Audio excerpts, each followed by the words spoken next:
Evening and welcome as always to the famous Lakeside. Now, there are two grandly named hotels on the site here, the International and the Continental. Both seem appropriate for the cast list we've got on the stage here over the next few hours because we are going global. Gallagher, England. Korean Hammond, Australia. Labanauskas, Lietuva. Nazywam się Krzysztof Ratajski, Polska. Winstanley, England. Anastasia, Ruska. I love my job. Noppert, Netherlands. Veenstra, Nederland. So that's the cast list. Obviously, to add to that, the ever impeccably turned out Mr. Mason joins me on the stage. So 8 players tonight, 6 different nationalities. That's got to be healthy. Yeah, absolutely. Global. And ironically, the game I'm most looking forward to features 2 men from the same country. The last game on with Veenstra and Noppert. And Noppert. It's going to be a cracker, that one. I mean, even though those matches now are best of 7, so first to 4, the way those two play, that might be 20 minutes. Yeah, it's ideal if we're trying to make some time back later on. Yeah, they're just so quick, aren't they? Rat-tat-tat, no messing about with them. They play at the same tempo, get their darts out the way and the other one's in. So, yeah, that's going to be fast and furious, a bit like my shirt. Well, indeed. And actually, on that note, just in case the folks at home are thinking, I wonder what he'll do tomorrow, Friday the 13th. Well, rest assured, plans are afoot. Plans are afoot. Enough of that, though. Let's get on with what is ahead of us tonight. Just to mark your card, then, in terms of the order of play, first up shortly, Corinne Hammond, the Australian, and Gallagher, who of course got the better of Dieter Hedman in the first round of the women's competition. Then it's Ratajski, slightly surprising second round player, but clearly a talented Polish dartist. He's up against the Lithuanian Darius Labanauskas, who's seeded 8. Later, Anastasia Dobromyslova is here once again, cheered on, no doubt, by husband Tony and the gang. She's up against Lorraine Winstanley for a place in the semi-finals. Lorraine equally impressive in round 1. And we finish, as Chris said, with Richard Veenstra and Danny Noppert, 2 Dutchmen who will go at it hammer and tongs. Of course, there's already been plenty of darts on this stage today. Here's the full story. Lisa Ashton has her eyes on the big prize here. Already a 2-time world champion, she had too much for Fallon Sherrock in the first of the women's quarter-finals. 2-0, and the Lancashire Rose is growing in confidence. For a chance at an 11th world title, Trina Gulliver had to get past 3rd seed Aileen de Graaf. But Aileen got revenge for a semi-final defeat to Trina last year. The 2-0 win sets up a semi against Lisa. And Scott Waits was stone cold early on against Mark McGeady in their second round match. The Gladiator had darts for 3-1. But the defending champion ran out a 4-2 winner and waits for Richard Veenstra or Danny Noppert in the quarters. When the dust and the darts had settled, Scott spoke to Reshmi. Scott, 2 sets to nothing down. And the way Mark was playing, did you think it could potentially be all over for you at that point? Yes, certainly. I threw nothing in the first 2 sets. Came into the break and you know exactly what you've got to do, but you've got to try and take every set at a time then. So it was just a case of go up, win 1 set, then try and win another set and don't worry about being 2 sets down. And is there something in it about this whole champion's resolve? You know, the fact that you do know what it takes to win this tournament, to get to the business end of this. Was that something that came into it when you were at the break and you came back and thought, you know what, I can do this? I think the thing was that Mark had chances at the doubles and never took them. And when I had a shot to win a set, I took my chances. And that was the only difference in that game. OK, so next up, Richard Veenstra or Danny Noppert. Any preference for you? No, I mean, they're both fantastic dart players. They're both quick as well. I think I might try and slow them both down on that stage. No, it'll be... I'm not too fussed who I get. I just hope I play a little bit better. And how hard is it coming back here, knowing that you've got the pressure of being the defending champion? Has that been playing on your mind at all, or is it something you take in your stride? No, I'd love to use that as an excuse for today's performance, but, you know, darts is... sometimes you get up there and they go, sometimes you get up there and they don't. And it doesn't matter how much practice or focus, concentration you put into the game. For the first 2 sets today, they didn't go. After that, they went a little bit better. I need to up my game another 25% if I need to win me, what's it, the quarterfinals now?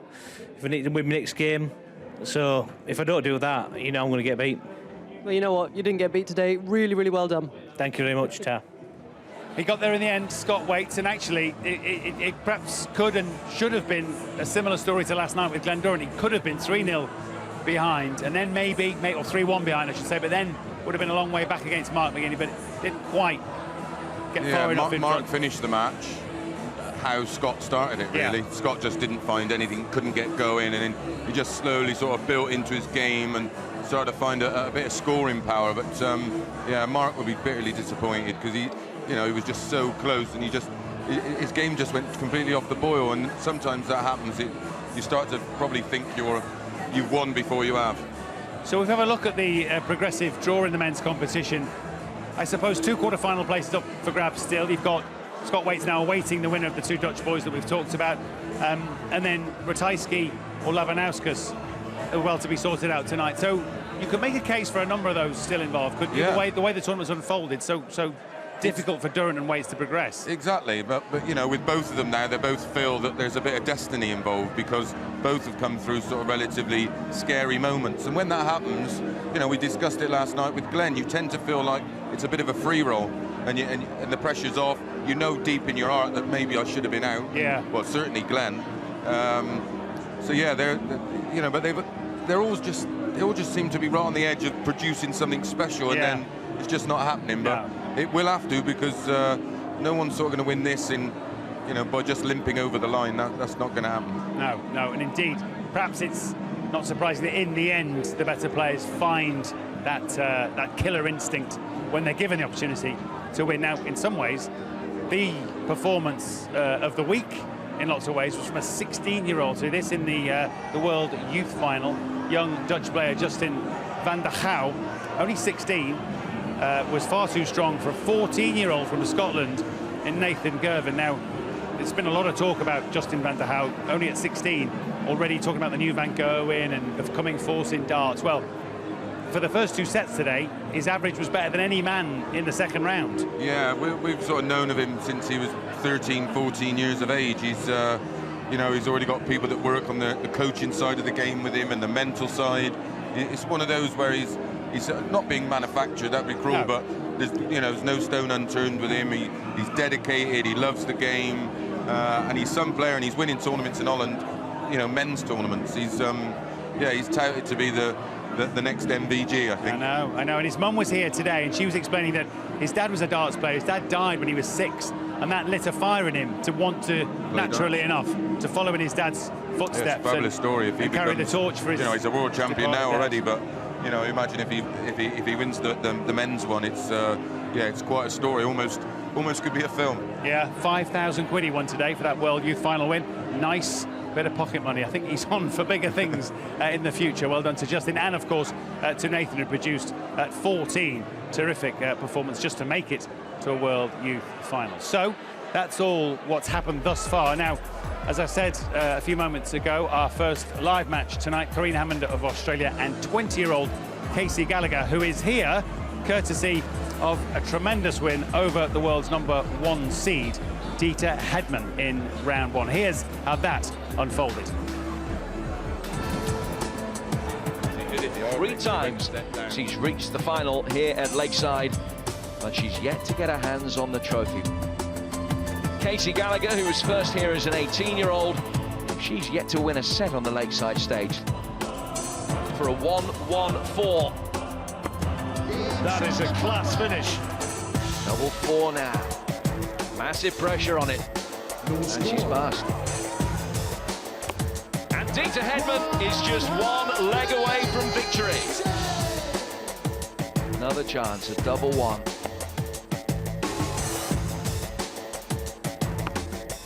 And again, she hits the single. Another chance for Casey Gallagher. Treble 19 would leave tops. Oh, how about that for a dart? Tops then for a 1-1-7 checkout. And to take the set. Great effort. Dieter Hedman needs to start hitting some big numbers and hitting them quickly. 26. Massive pressure on the 20-year-old. You'd never know it. It's a major shock. The #1 seed and top-ranked player in the event is out. Dieter Hedman beaten 2-1. Well, Dieter Hedman, I don't suppose, produced what she can, and this stage seems to somehow elude her, certainly at the World Championships.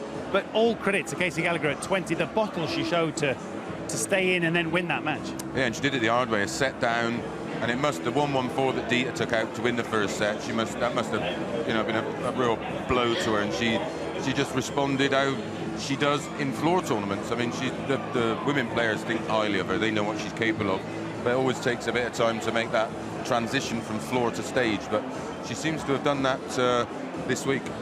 And a word on Australian Corinne Hammond, who was too strong for Patricia Fallon in round one. I was interested to hear her say in an interview she doesn't even have a dartboard at home.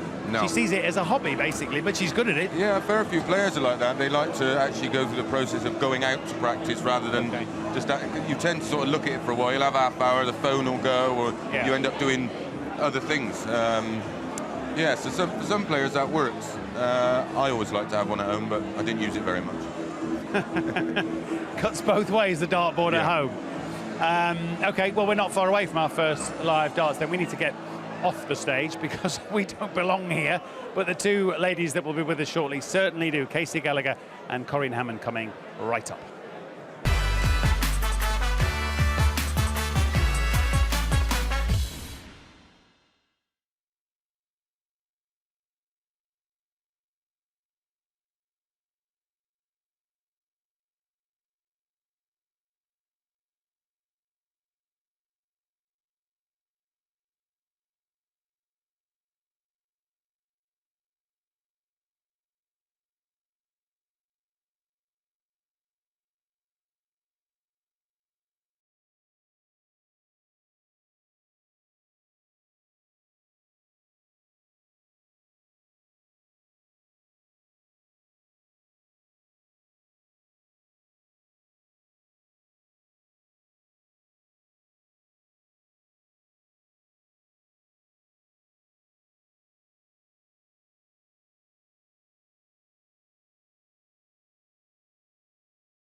Well, welcome back to the Lakeside. I've snuck onto the stage one last time, if you'll forgive me, because I thought it seemed rude not to actually hand over in person to the MC who'll get the players out here, as always.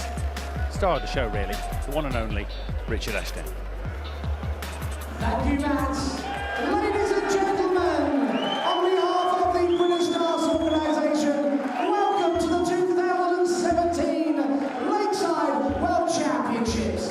It's ladies quarterfinals day here at the home of World Darts, the Lakeside.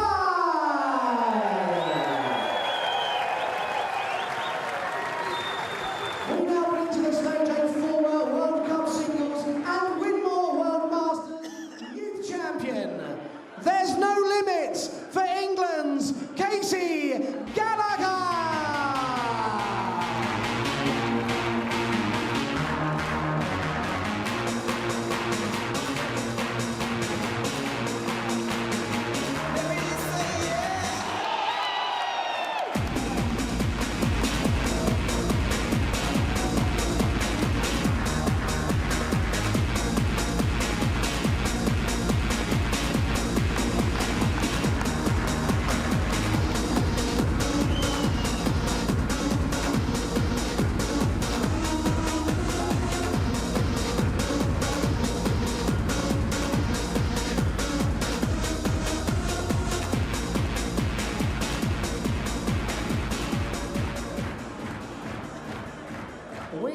welcoming to the stage the current holder of 6 BDO World Ranking titles.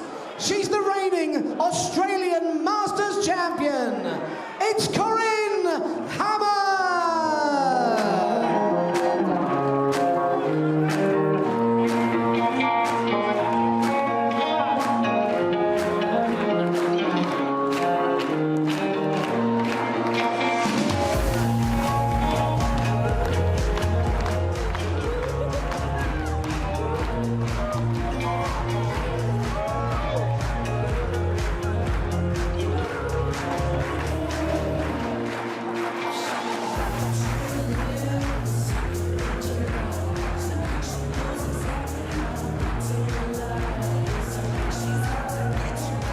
So, First Lady to 2 sets for a place in the quarterfinal to play to play in the semis, I should say, either Anastasia Dobromyslova or Lorraine Winstanley, who meet later this evening.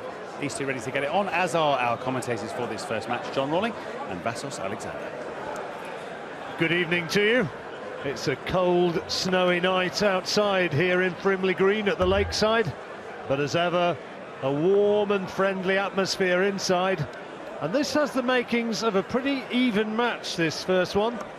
Casey Gallagher, who conquered Dieter Hedman in round 1, 20 years old, from Crayford in Kent. Only got to the first round in the last couple of years, but already gone one further.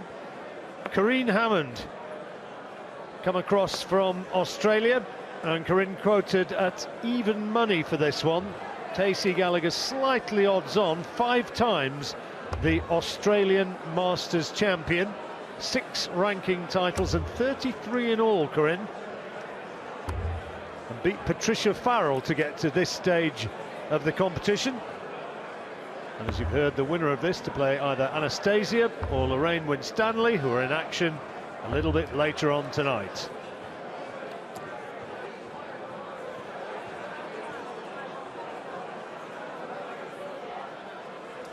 Thank you, ladies and gentlemen. First set, first leg. It's Casey to throw first. Game on.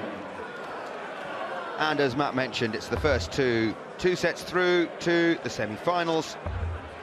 At 2 legs apiece. In the third set, it goes to sudden death.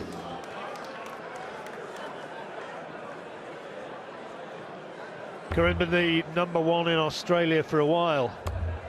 Seeded number 8 here this time. 45. BDO ranked 7.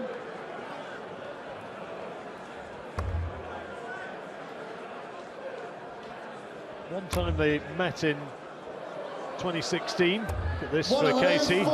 She started well, but Corinne won.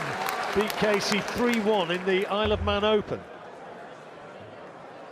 Trina Gallagher and Lisa Ashton 43. looking on.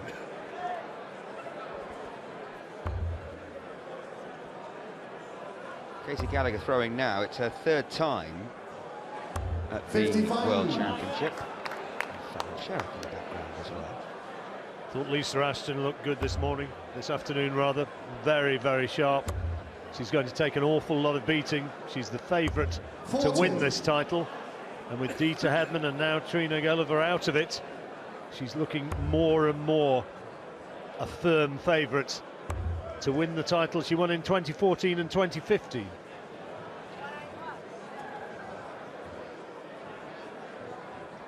Casey Gallagher's average 46. around about 80 in that first round win over Dieter Hedman, the top seed. Corinne Hammond wasn't really tested in her opening encounter. 60. Got away with an average south of 70 70. against Patricia Farrell of Canada. Well, 170 can be done, but not this time. 170, the highest possible checkout. 43.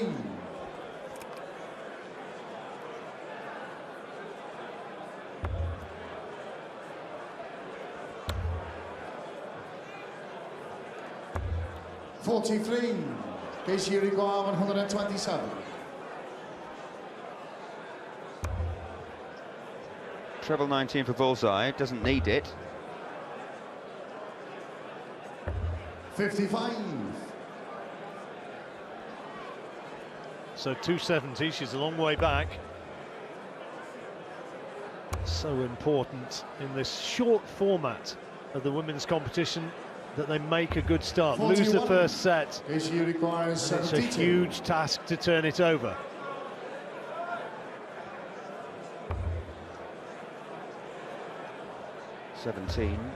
Oh, double eight, treble 17. Single would have left the 56. bullseye. Hammond not settled down again at all yet, and shaking her head a little as she walked up to the oche. 59. Issue Still not requires finding the treble 16. she needed.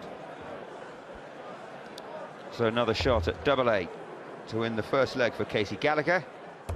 There it is. That's been shown in the first leg. Casey Gallagher. Second leg score in the 12 first. Prima. A leg with the throw. Corinne Hammond, 5 times winner of the Australian Masters, 23. including in the past 2 years. She won 6 BDO titles in 2016. And how about this from the 20-year-old from Kent? 121. Moving along nicely.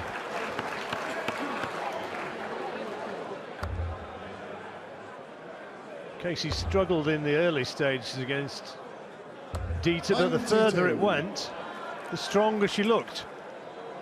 And she's carried on here, looking as though she's throwing with the confidence that carried her over the line 140. in the last round, and that's another ton 40. Her second already. I know it's early in the match, 45. so you can't read too much into the averages, but have a look at those first 9 averages. So with the first 9 darts of the leg, Casey Gallagher's averaging almost 110, and Corinne Hammond 34. a lot less than half of that. You very rarely see such a big difference. Corinne's not really woken up yet, needs to get into this game. It's better. 125. And again. Well, that might just settle her down. Doesn't look well, does he? Some rather horrible stuff hanging off the side of his head.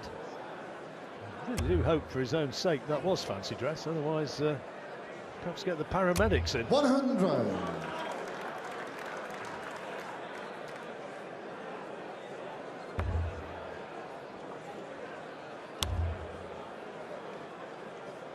Well, Casey's 60. already one up and is Casey on a Uruguay, finish again. 106. 106 now.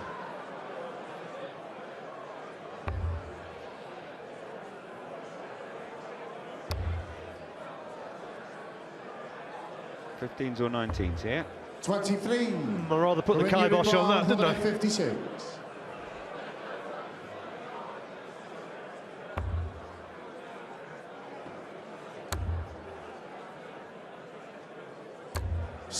Well, we'll try again. 83 this time. 83. Looking down the bottom of the board. Bullseye. 58. Good effort. When you require 96. Treble 20 for double 18 is the shot. Now treble 20 for double 8. So a dart at double 8 for Corinne Hammond to level the match. 80. Good effort. You require 25. 9 double 8 for Casey. She's missed it. Double 4 now.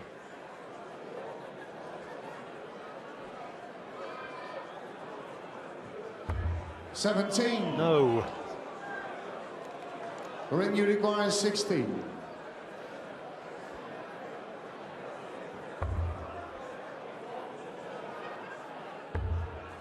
Last dart at double 4. 8. No. So You require 8. Naught out Casey of 4. Gallagher won't be punished for that error, missing big 9 in the last visit. Naught out of 4 on doubles for Hammond. 1 out of 6 now, Gallagher.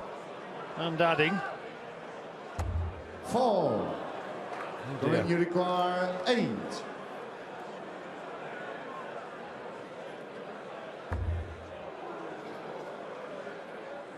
And that's Double game 2. shot on the second line. And she's into the match. Third leg against Gisha to throw first. Game on.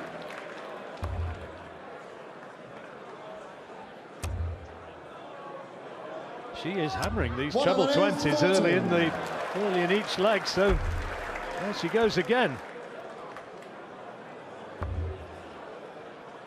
Averaging still well above 100 with her first 9 darts. 42. And Hammond well below 50. But it's 1 leg apiece.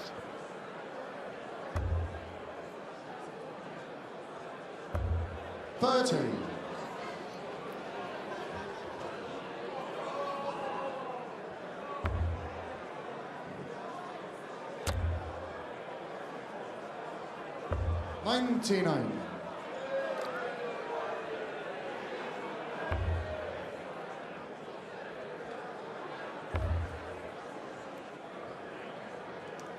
$60.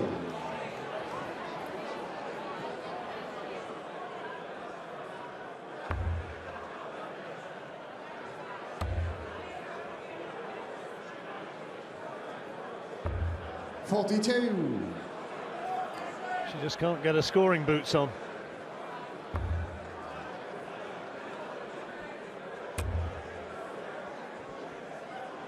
All going with throw so far.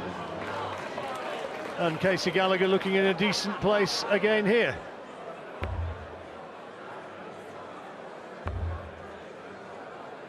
One of the vagaries of the draw, Corinne Hammond, who played last night in a first round match, a 2-0 win against Patricia Farrell of Canada, whereas Trina Gulliver, who went out this afternoon, she played her first round match over 5 days ago.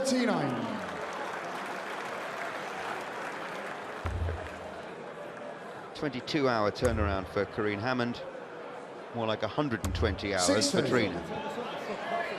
Issue required 32. Good hair. Punk darts. 32, double 16. Good dart. So taking the 2-1 advantage, again going with the throw.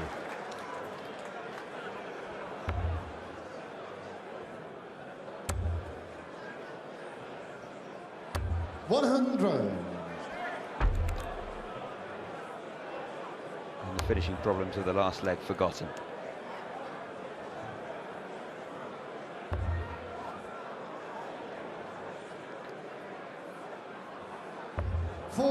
She's won 3 ranking titles, Casey Gallagher.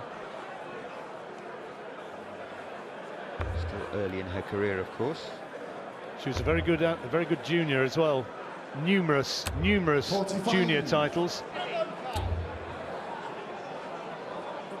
Casey's brother Jason on the left there, and Dad John shouting on 71. Their encouragement.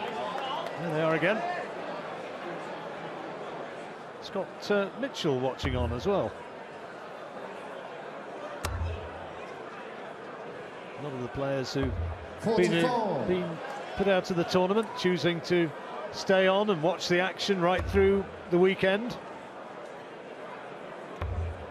Speaking of being put out of the tournament, Casey Gallagher beat the top seed. There she is, Dita Hedman in round 1, but she's hanging around, helping us out in commentary from time to time, and excellent she is at it as well. Oh, I was going to say, not just hanging around, creatively employed. 16. Just annoyingly good in the commentary box. Well, she knows how to throw a dart. That's a good advantage, isn't it? 16.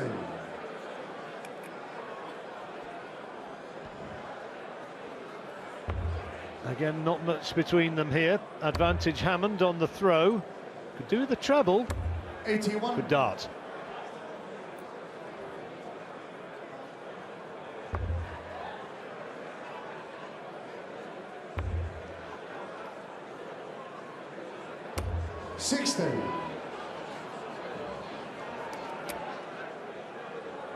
Looked a bit glum, didn't he? Engrossed is the word. 97. He'll know, I'm sure, that Corinne Hammond is first to a finish. but that Casey Gallagher will want to pressurise that 74 finish, which she's not doing at the moment. 55. So 74 Hammond to square up the match once again. Looking at the 14s, 20 now leaves tops. Well done. On the forward line. Corinne Hammond. Nice kill. Fifth flag is 2-2. first. And now who's going to take this opening set?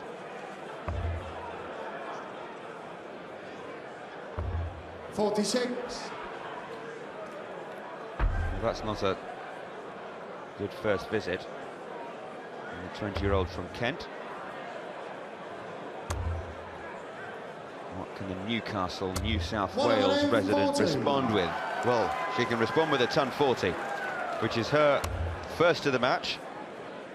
Gives her the advantage now in this leg, the deciding leg of the first set, after which there will be a short break. 43. It's not often that the bookies do get it wrong, but I wasn't convinced that they had it right this time, installing Casey Gallagher as the favourite. I think that favouritism was probably as a result of beating Dieter Hedman, and Dieter played pretty poorly by her standards, and it kind of flattered Casey's performance. Corinne, on performances through the year, I reckon probably merited just about favourite status.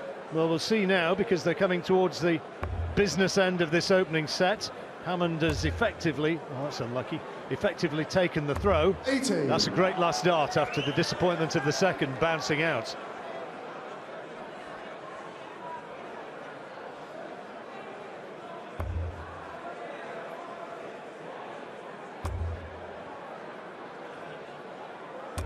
Needed that. 35. Very good. Keeps her in touch. Nothing in it, is there? Still no finish either way. Hammond still with the darts, in theory, still with a slight advantage. That's a good second dart. 85. A race from inside 200. Advantage Australia at the moment.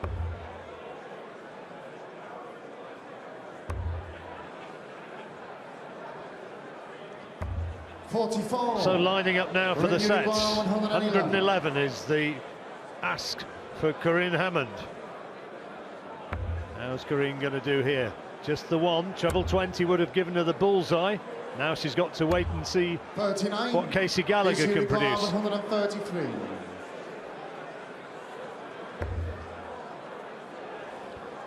Looked like she was going to go for the bull with that last dart, Corinne Hammond, but went for treble 18 instead, and she's left 72 for the set. Well, let's see if she can put this away. Treble 20 is where she'll start, I think.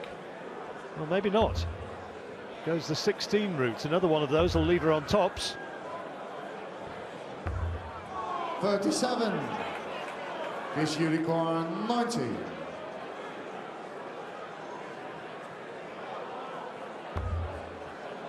Two darts at double 15 for the set.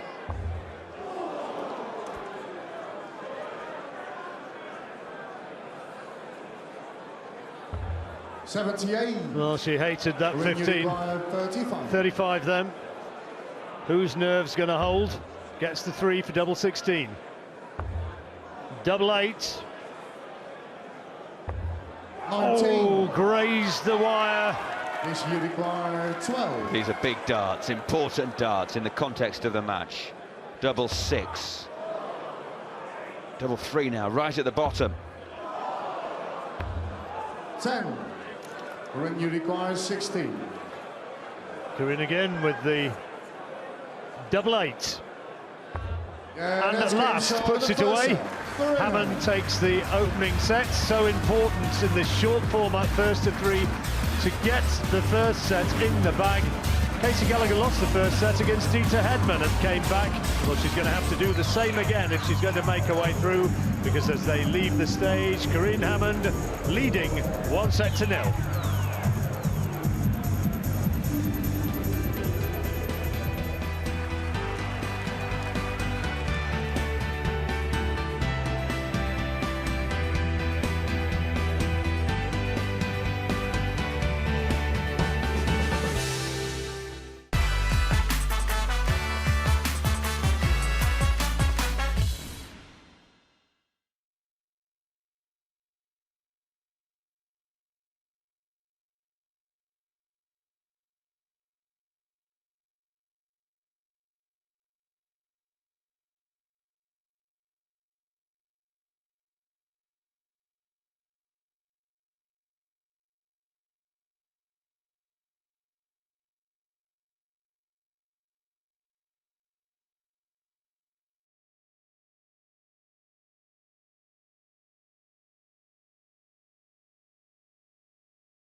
Welcome back. So here's how we line up tonight. If you're late joining us, Hammond is set up against Casey Gallagher, although it was nip and tuck. The 20-year-old started better. The Aussie now in front. Then it's Christoph Ratajski and Darius Labanauskas. That's the second round match in the men's draw. Anastasia and Lorraine Winstanley are next. That's the women's quarter final. The winner of that will play the winner of the one that's currently underway. And last but not least, Richard Veenstra and Danny Noppert, double Dutch later on. Speaking of which, I think Richard's been getting a few tips backstage from Justin van der Gouw, who's already won on this stage, the newly crowned 2017 BDO World Youth Champion. What a prospect he is. 3-0 winner against Scotland's Nathan Girvan this afternoon. Bright future for both. OK, they're just getting set to restart. We'll go back to Vassos and John. Tight opening match, tight opening set. Not a lot between these two women. Corinne Hammond taking the early advantage, but can Casey now come back as she did against Dieter? Well, we'll see. Action about to resume. First leg, it's Corinne the throw first. Game on. Hammond with the darts. Hammond with the advantage.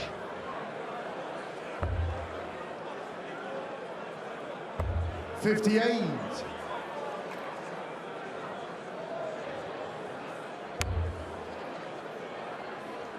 She's based in New South Wales, but over the past 12 months, she's 85. made half a dozen trips over to the UK to play darts. Racking up the air miles, racking up the big match experience, and improving as she goes. 114.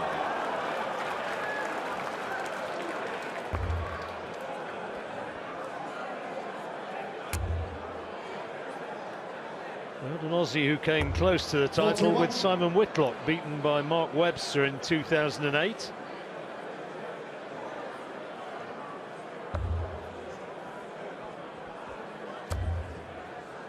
That's handy darts. 133. Very good. On a finish.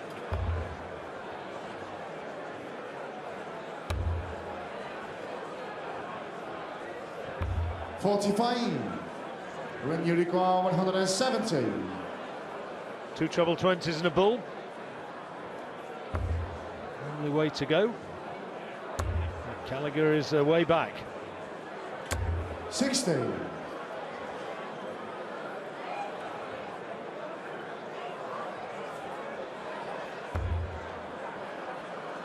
Casey Gallagher comes from Crayford in Kent.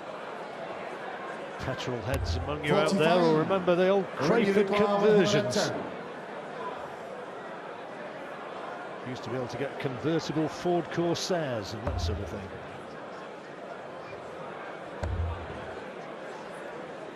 .14 is a shot now. 11 wasn't. She's left 41 for when she comes back.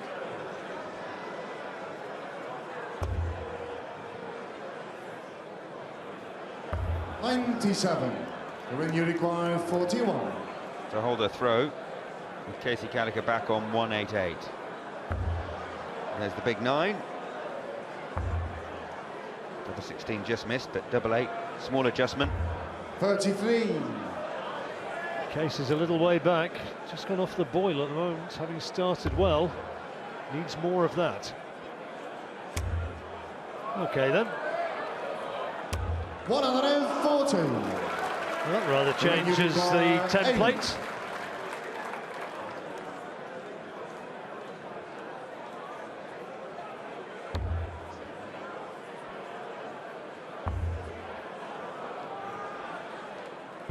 .6. Case you require 48. Well, this would be a steal, wouldn't it? It certainly would. Double 16.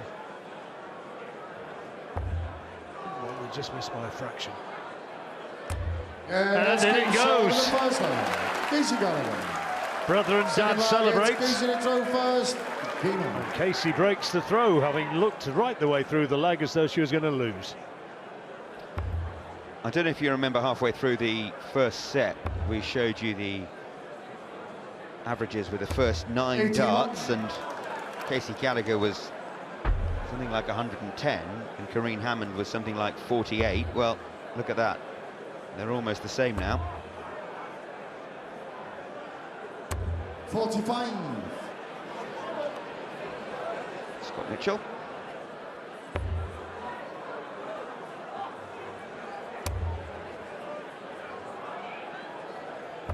$59.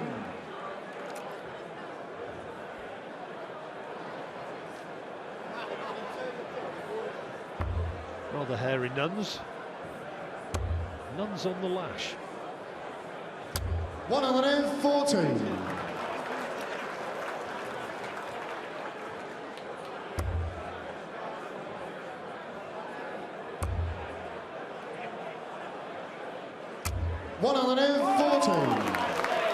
Trina Gallagher out of the women's competition now. She was the champion last year. And 9 times before that. She'll be disappointed with how she threw this afternoon. Not the Trina Gulliver we've been used to seeing here at Lakeside. I heard the question being asked earlier on, are her best days behind her? Rule her out yet. Said that in the past, and she came back, and certainly still young enough and with the desire to come again. Yeah, won twice last year, the 2 big ones.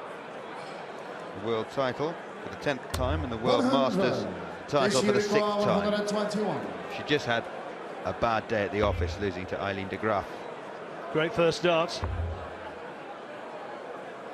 Well, went for 25 double 18. Normal way to go is the 11 route, but had ideas of her own. 113. Women Unicorn 156.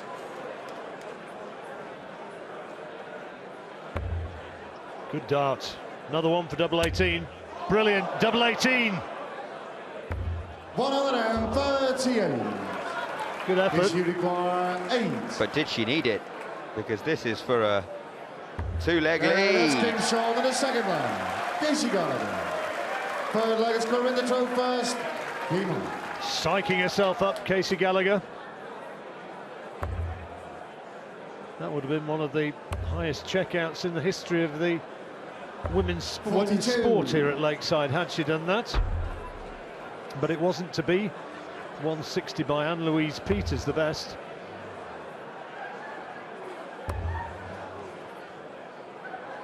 Bobby George was actually 41. In the building earlier on, I think. I don't think that's the genuine article.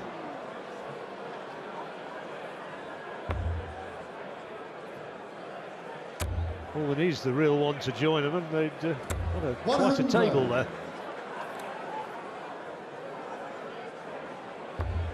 Did you see Bobby enjoying himself in, where was it, Florida and Japan over the festive break? 56. The real Marigold Hotel, I think it was. They're doing another series as well. They've hit on a winner there.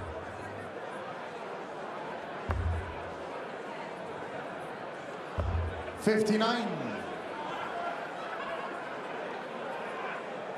He's had a terrific reaction here this week whenever he's been seen around, Bobby. 81. Public do love the big fella.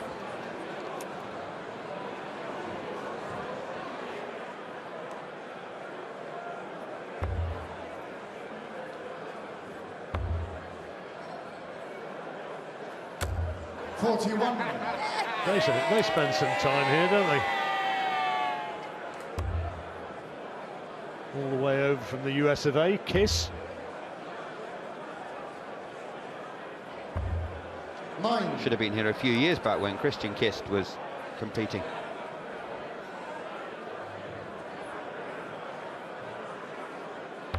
Or Brian Hyland when he was here, sealed with a kiss.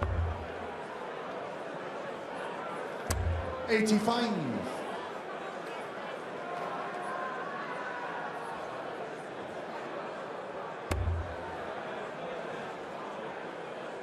Only needs one more leg here, Gallagher, and it's one set apiece. 80. But unlucky. I think it might have come off the treble 5 wire, though, to be fair. Oh, how wrong you can be. No, that was a potential treble 20.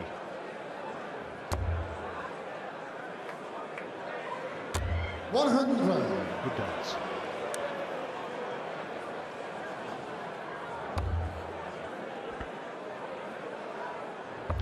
Struggled with her finishing a little bit, Corinne Hammond, in this set. She missed 5 darts to win the first leg, and Casey Gallagher won it from nowhere. Then a double 18 to take out 156 to nick the second leg, so she could do with an easy one here. Tops, one dart at tops. 34. Casey require 138.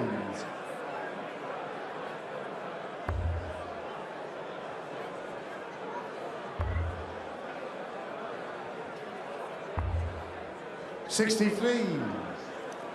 When you require so for the 40. second time of asking this for 2-1. Double 20 for Corinne Hammond. Double 10. And that's game Yes, shot there on you the go. third line. 2-1. So now Gallagher tested her nerve because she has to hold her throw here. Or back to 2-2, and it's going to be advantage Hammond.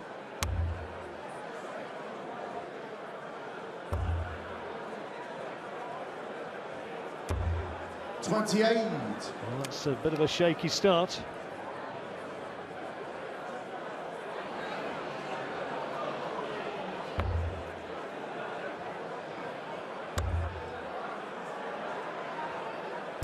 $60.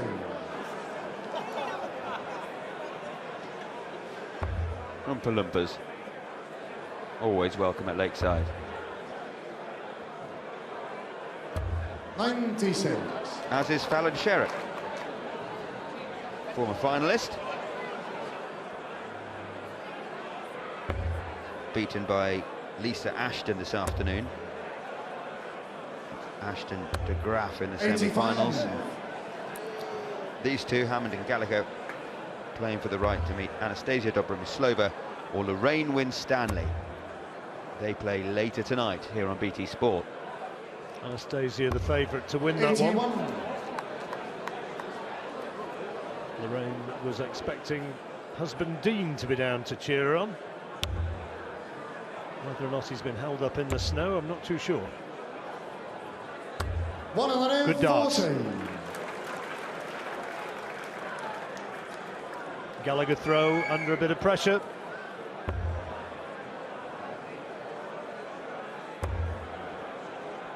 If she loses this leg, then 45. Corinne would have the darts for what could potentially win her the match and put her into the last 4. They have both struggled, haven't they, with their finishing? Corinne Hammond especially. She's missed 17 darts at a double. 84. And usually she's been punished. Well, she's taken the darts and she's on a makeable finish now. And Corinne, wrong side of the wire with both of those, wrong bed. In danger of not being on a finish, and she's 33. not. So 6 darts from here for Corinne Hammond, 132. Which way she's going to go? Another bull. Oh, unlucky. 100. Very good darts. Very good darts. And a full Lakeside here applauding that. She was unlucky with the second. I think it kissed the barrel, and then there was a bounce out. Had that gone in, 100. she was going to be on. Watch again. Yeah, there you go. Had that gone in, she was on for the finish. She won't mind as long as she hits the double 16 now, and she does. And we go into a deciding leg for the second set running, and what it means is Casey Gallagher's on the brink here. Corinne Hammond needs to hold her throw first. to reach the semi-finals.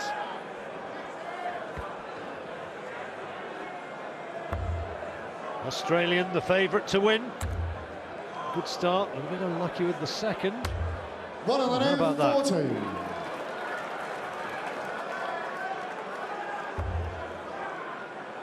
We did see Corinne Hammond here last year. She was a first-round loser.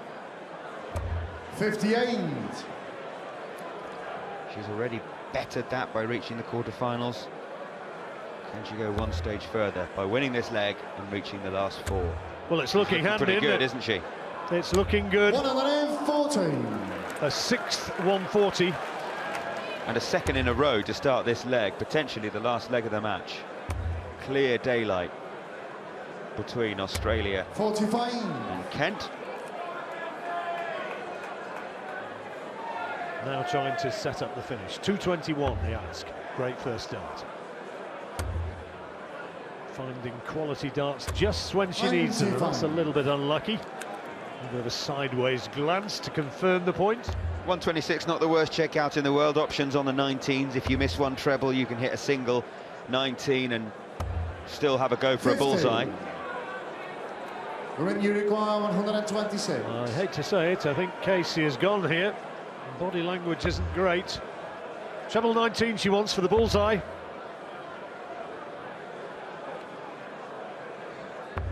.42.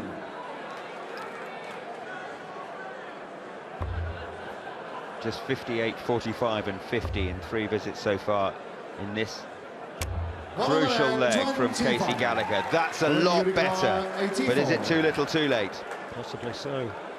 84 then. This is for the match. 16 she's looking at now. Another one needed. 44.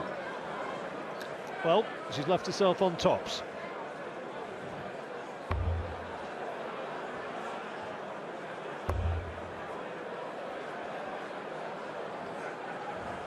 She's hit tops 41. Once before, missed it 4 times before. 14. But this is for the match. Game, shot, emphatic from Corinne Hammond. Both sets were tight, but both went the way of the Aussie. And the first round loser from last year is through to the semi-finals.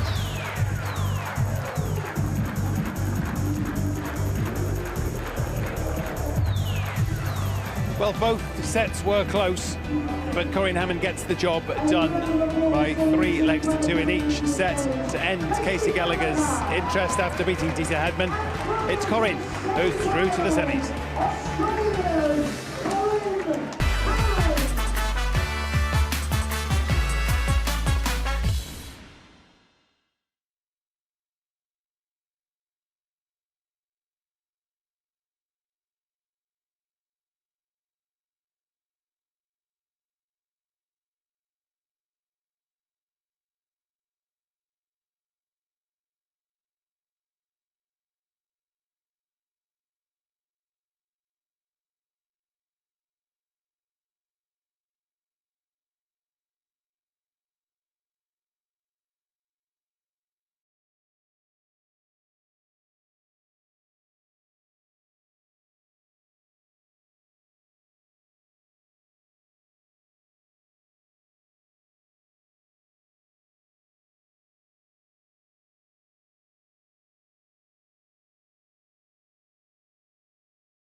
Well, after a very sticky start, Corinne Hammond got her tungsten flowing nicely, and in the end, a 2-0 winner over Casey Gallagher, who probably will feel a little frustrated that she didn't hit the heights that she certainly found against Dieter. But it's Corinne who's through to the semis.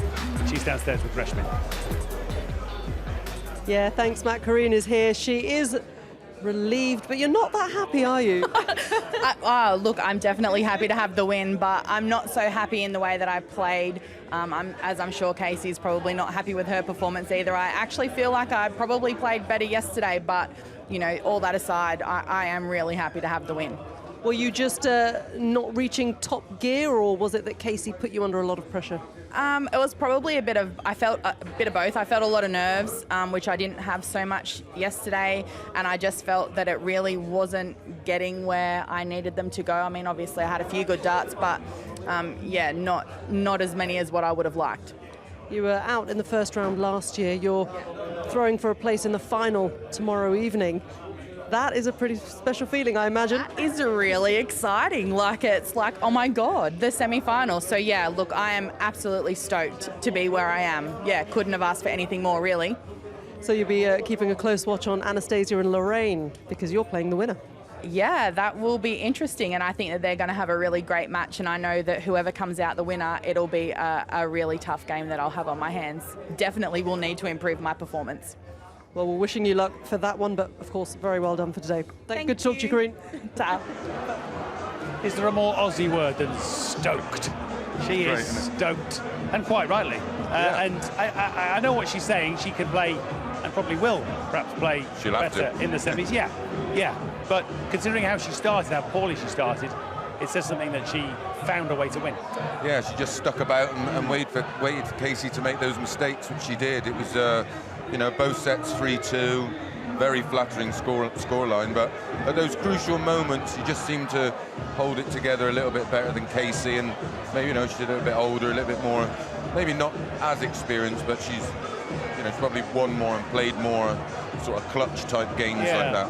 What you do, I certainly sense, is that with some players, invariably the better players, when they step up to a double, there's a slight more of an air of certainty about them. Do you know what I mean? Yeah, exactly. Yeah, it's just overall belief, because they've been there so often. As we've seen, Corinne's won so many tournaments abroad, and over here she's won a few, but you know, in Australia she travels around, and the standards are relevant. It's still being in that situation of throwing match winning or those crucial doubles, and in those crucial moments you sort of get used to doing it.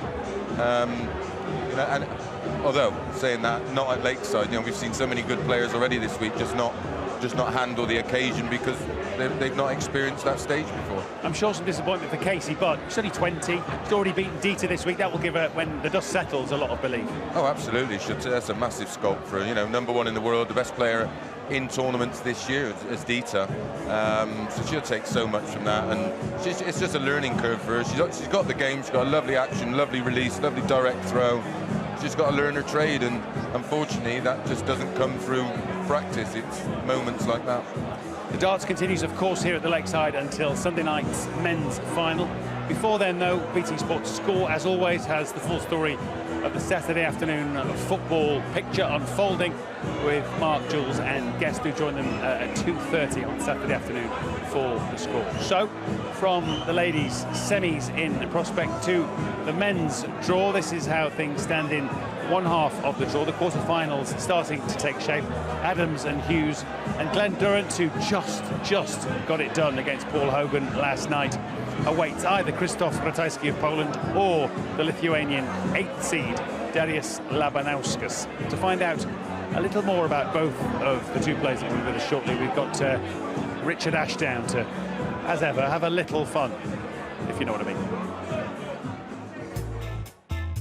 Krzysztof Ratajski versus Darius Labanauskas, the first ever meeting in a TV major between Poland and Lithuania. Ratajski, our Eastern European regional qualifier, is ranked 59 places below Labanauskas, who's our #8 seed at the Lakeside. Krzysztof has won 3 world ranking titles. The first, the 2009 Denmark Open, which is one of the 4 titles that Darius currently holds. 14 in total. put their names head-to-head on the Scrabble board, and Krzysztof Ratajski beats Dariusz Labanauskas 39-24. And that's with a couple of blanks and no triple or double word scores. But it's the doubles and the trebles on the dartboard that concern them this evening. Whatever happens, one of them will be the first player from their country to reach the Lakeside World Championship quarter-finals. But which one? Hi-ho!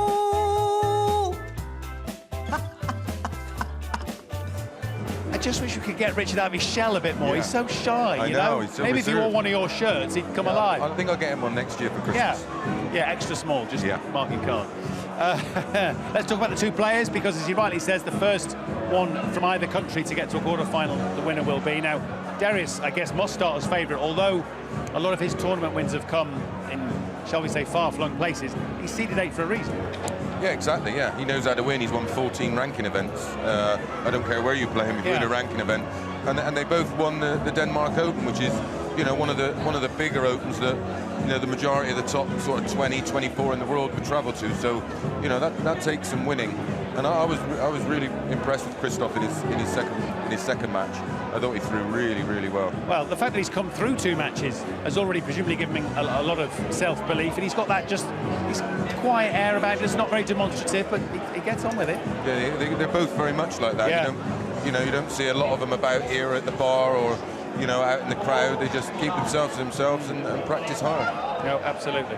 So, where's your money? In my pocket. Really? Yeah. Pick 'em. One of yeah, those. for me, I think you're right what you said. I think Dariusz starts rightly favourite just because he's seeded higher and he's won more. But you never know with these kind of games. It is literally a pick 'em. It's all on the day, I think. In theory, of course, the longer format, the first to 4, should favour the more experienced, the more able player. Of course, the last couple of days for Scott Waite and Glarent has only just proved that to be the case. But Krzysztof and Dariusz will be with us next.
Welcome back. Thursday night then at the Lakeside. We've already seen a 2-0 win for Corinne Hammond. She's through to the ladies' semis after beating Casey Gallagher. Later, we've got the lady who'll face Corinne in that semi-final, either Anastasia Dobromyslova or Lorraine Winstanley, and then the all-Dutch affair between Richard Veenstra and Danny Noppert. But next will be Ratajski and Darius Labanauskas. To get the boys out, he's certainly not shy and hopefully not retiring anytime soon, Richard Ashton. Ladies and gentlemen, this is the 2017 Lakeside World Championships, and we continue with the men's competition here at the home of world dance, the Lakeside. We now introduce to the stage our Eastern European qualifier, the reigning Hungarian classic champion, from Poland, Krzysztof Ratajski.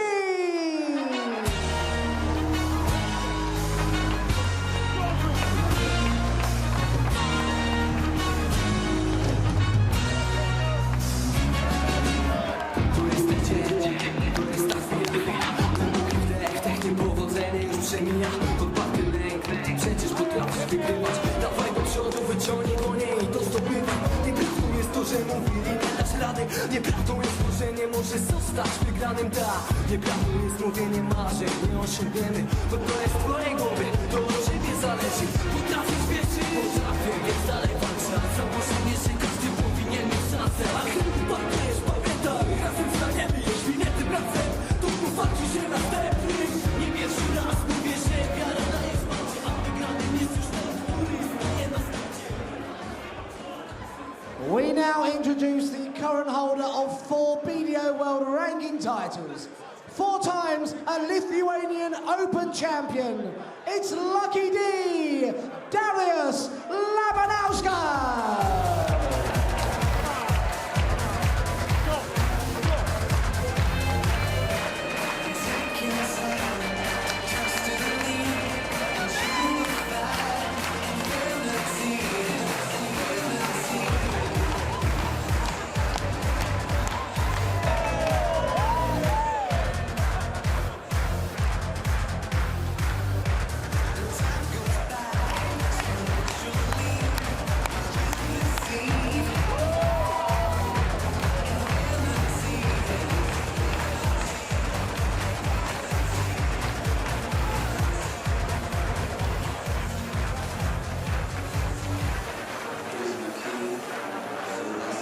Well, in terms of the tournament averages, you've got to favour Labanauskas. 91 for him, 86 to Ratajski, although he's played twice. Will that matter? We're about to find out. First to 4, remember, in terms of sets, in the company of Jim Proudfoot and Vasos Alexander.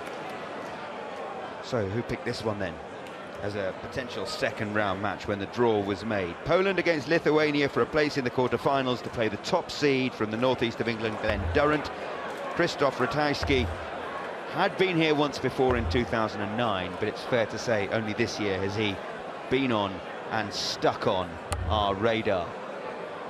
The world number 67 from Poland, 40 years of age, had to come through a preliminary round and a first round match to reach this second round stage. Darius Labanauskas from Lithuania, well, he'd been here before as well, but he's seeded 8th this year, another 40-year-old from Eastern Europe. He has won 14 ranking titles in his career. Ratajski beat Willem Mandegers and Wesley Harms, 2 Dutchmen on his way to the second round. Labanauskas beat Conan Whitehead of England on his way to this stage, averaging 87. Ratajski 92. Thank you, ladies and gentlemen. Labanauskas. First set, first leg, it's Krzysztof to throw first. Game on. Who do you fancy then, Jim? Well, I'm going to skillfully avoid that question by telling you who the bookmakers 100. fancy.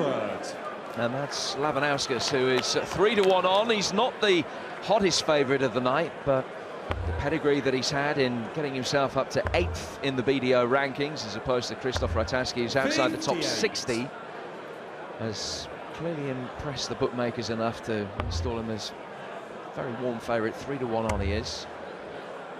Ratajski has caught the eye so far in his double Dutch success in getting this far, albeit that Labanauskas tournament average is about 4 or 5 points better than the man he's facing today. Could be a significant factor. 85. It's only 12 days old, not even 12 full days old, 2017, but it's been a big year for Krzysztof Ratajski. His first 2 wins on the Lakeside stage, and he turned 40 on New Year's Day. Like a racehorse. Easy to remember his birthday. 60.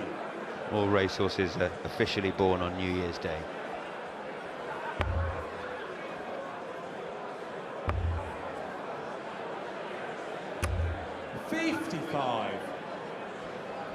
Just taking a little bit of time to find his rhythm. Ratajski.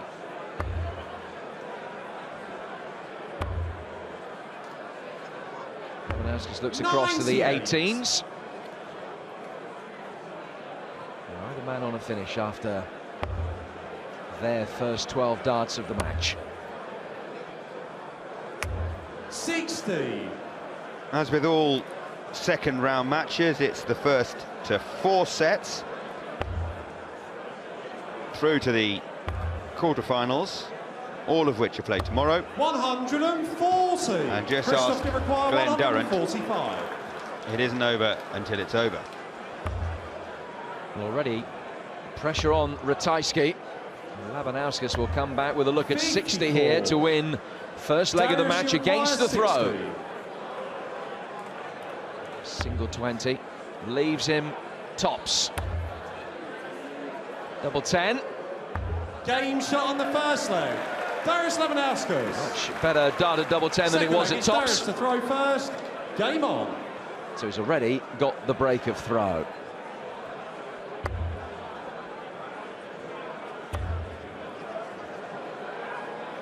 $140.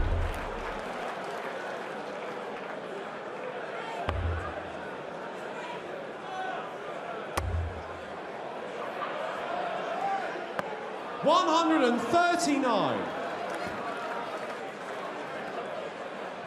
Good full crowd in tonight. A lot of them come for the afternoon and stay for the evening. 97. Very few spare seats around Lakeside. Over 1,000 pairs of eyes staring at these two darting 77. gladiators up on the oche. And history will be made for one of them tonight. Neither has made it through to the second round previously. And the victor will be through to the last 8 for the first time in their career. It'll also be the first time that anybody from their country has made it through to the quarterfinals of the BDO World Championships as well. So a notable achievement for tonight's victor. 41.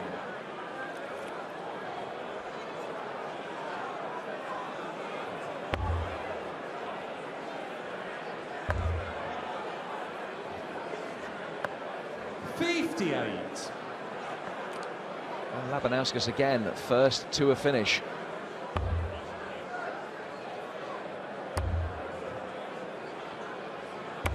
$60. Darius should require 124. 124. Doesn't need to do it in 3 darts.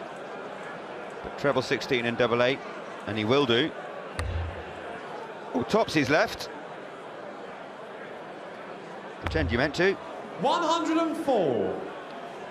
Only dismissed. Well, that was one of the features of his match against Conan Whitehead in the first round. Some really impressive checkouts. He had 3 ton-plus checkouts in that game. 100. Darius should require 20. More routine, double 10 on the agenda here. On the last leg with it. Must be able to use those. 10. Krzysztof, you require 84.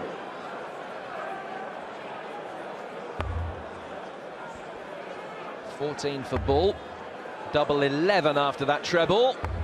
62. Fraction of an inch away from breaking back Darius straight away, but 10. pressure applied on Labanauskas. Double 5 for a 2-0 lead in the first set. Getting closer, but he needs to hit it. 5. And again, he's passed up the opportunity. Krzysztof, you require 22. 7 missed doubles in this leg from Labanauskas. He's gone for 6-8, Ratajski. One last start at it. 6. Darius should require 5.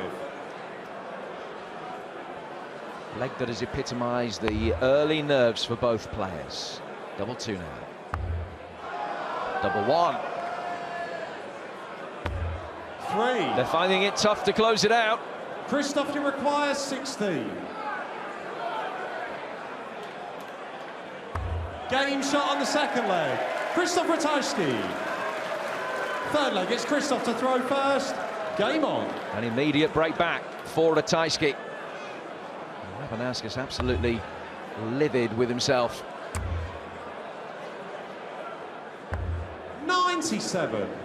Well, he missed 9 darts to take a 2-leg lead, and if anything's going to settle your opponent, it's that.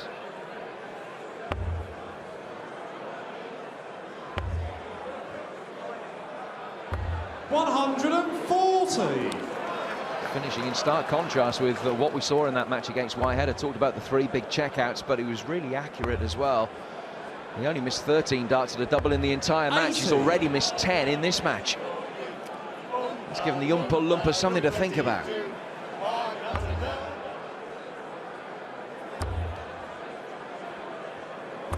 $140.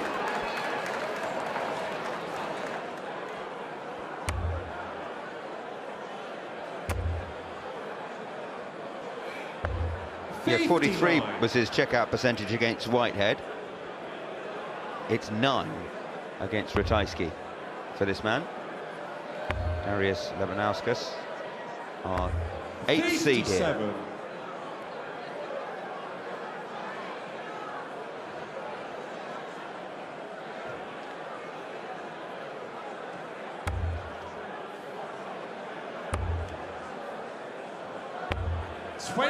Well, having eventually hit that double 8, 164. which allowed him to break back straight away. Ratajski's own throw is under pressure here. Treble 18.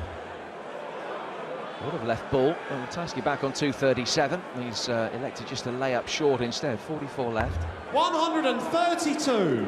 Double 16 when he returns.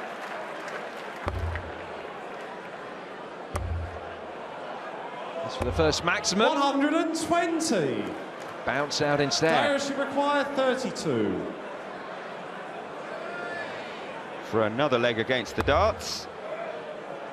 That's 10 missed doubles in a row. That's 11. You could do with hitting one soon. Game shot on the third leg. Darius Labanauskas. Fourth leg, it's Darius to throw first. Game on.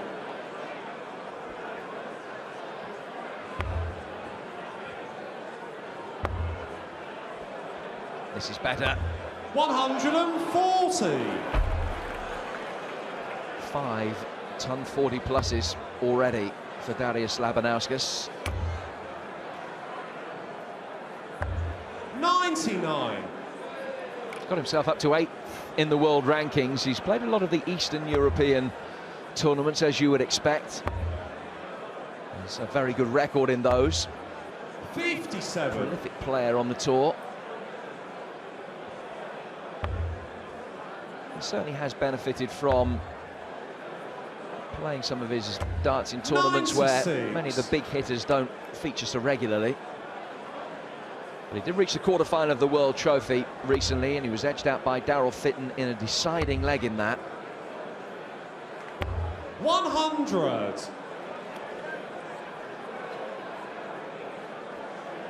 And winning breeds confidence, whoever you're beating.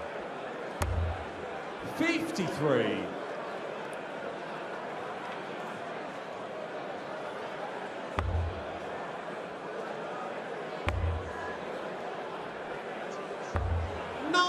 Well, Ratajski beat Wesley Harms. That was a shock. 3-0 in the first round proper. He had to win through a preliminary round to get there. Played Willem Mandekes of Holland. Require 110. Both players had yet to win on the stage. And it was a nervy sort of match. Ratajski never led. Double 16. Oh, yes. for a 1-1-0. And the first set for Labanauskas. That's what you were talking about, Jim, those big checkouts.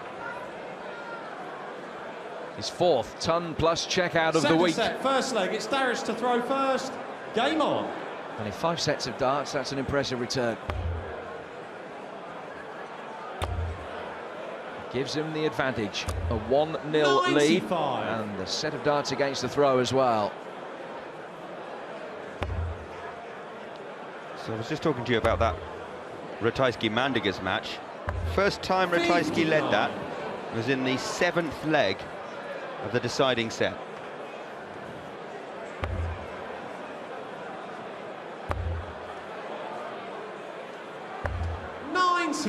Twice came back from a set down. He then had to hold his throw to stay in the match in the deciding 5th set. Won 3 legs in a row. Got over the line and got the job done. 100. And made much easier work of the number 9 seed Wesley Harms in the first round. Wesley just having one of those days. Ratajski threw an 11 darter in the first leg of that match and never looked back. 60. But it's been far from perfect for him up to this point. Labanauskas 100 with the better of it. And certainly in terms of the score in the first 9 darts, he's got a huge advantage. And he's brought in the first set. 133. 2 excellent darts there, giving him a very decent position in the first leg of this second set as well. We've just seen 140. 110. Darius should require 140. How about a 1-1-4? 20 for tops. It's on, you know. Game shot on the first leg. He's warming up nicely. The 8th Second leg, seed. it's Christoph to throw first. Game on.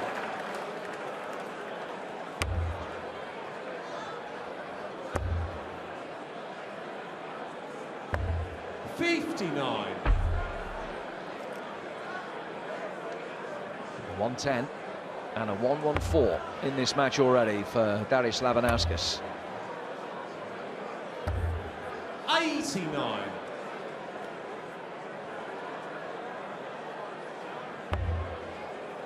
Ratajski just has to make sure that this one doesn't run away from 80. him. Labanauskas picking up the pace with those 2 excellent checkouts and turning the screw. Like this. 180.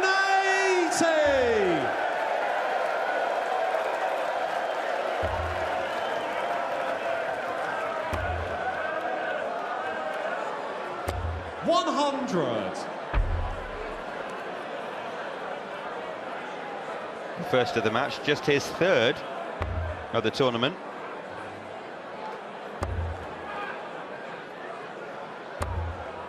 It really is one of those crazy, crazy nights. Kiss here, Freddie Mercury here. Everybody wants to come to the Tungsten Tabernacle. Darius should require 147.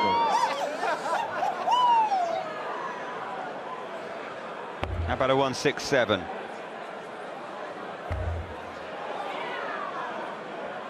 Labanauskas with a 147. Christoph, you require 167. I'm not far away from it. Ratajski, unfortunately, a long way away from that. 60. Darius should require 36. So double 18 for Labanauskas for 4th successive leg. Game No shot problem. on the second leg. Darius Labanauskas. 3rd leg, it's Darius to throw first. Game on. And that's the break of throw. That means the second set could be his at the minimum length of time. It really is beginning to run away with this now, although that second dart wasn't his best. 121. And after that slow start with all those missed doubles in the second leg of the game, 100. Labanauskas hasn't lost another leg. Yeah, he's back in the groove. It's almost like that second leg shocked him into gear. And Glenn Durrant will be watching this, the top seed. 100. And he won't be looking forward to playing Labanauskas if he brings his A game to the hockey. 81. Ratajski yet to win a single leg on his own throw.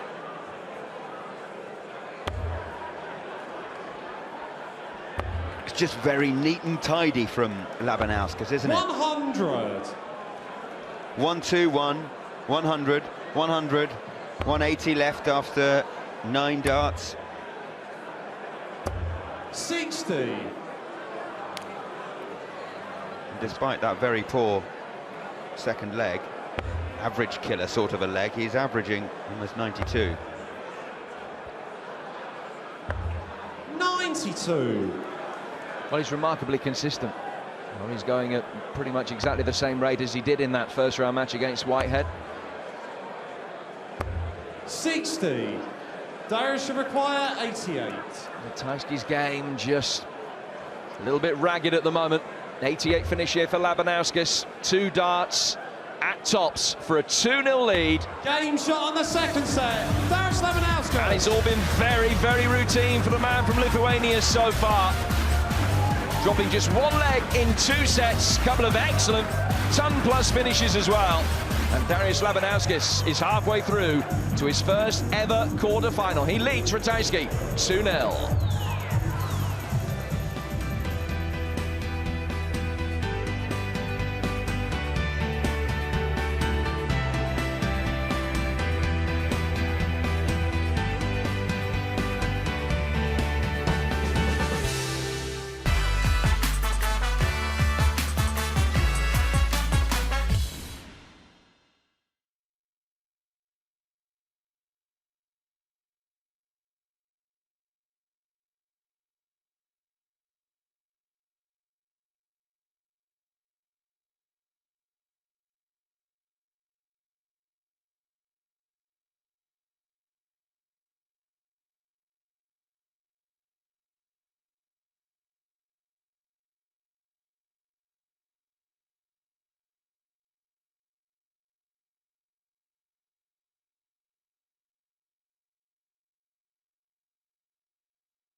against Corinne Hammond, and then Richard Veenstra and Danny Noppert finish things off in style, we hope.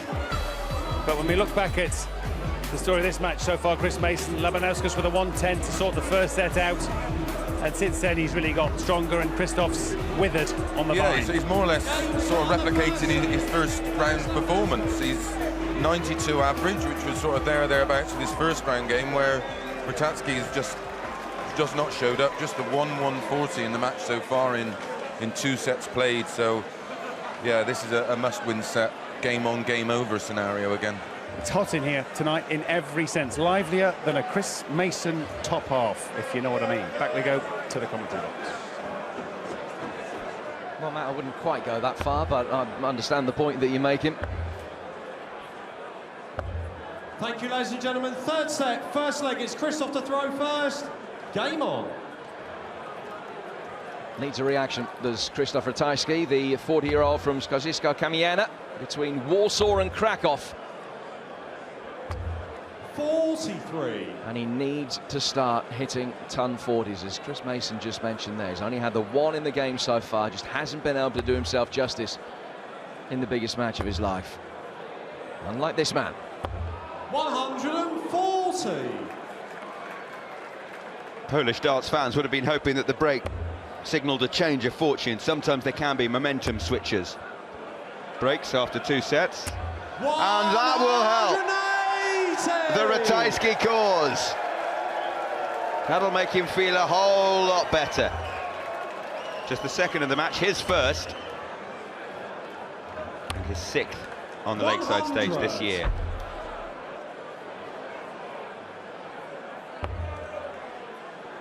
But steady as you go from Labanauskas. Hard to beat that Lithuanian. 59. If he keeps plugging away. Average in the mid-90s as it is.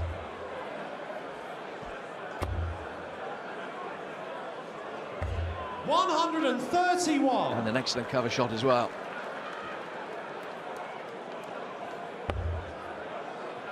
Again, it's the Lithuanian who will be first to look at a check out, despite the fact that Ratajski's had a 180 and a 140 in this leg. 130 here for Labanauskas. Not this time.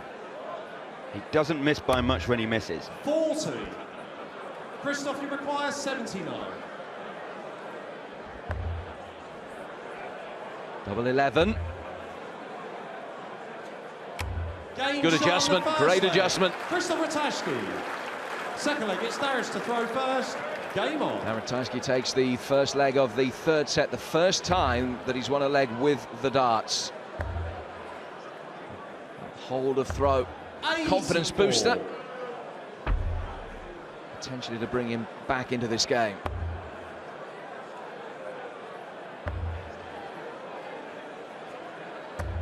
$96.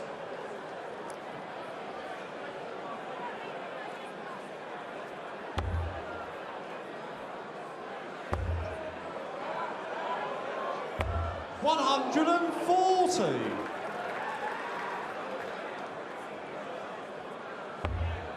Ratajski wasn't phased. He came back to the Lakeside stage in the preliminary round. He only previously qualified back in 2009 when he beat Robbie Green in order to make it through before losing to Edwin Max in the first round. Of the 16 players in the preliminary round, he had the second best average. 133. Best part of 88. That bode well for the task ahead, but he's only hitting 81 at the moment here. And again, Labanauskas has an appreciable advantage 95. In this leg. Darius should require 144.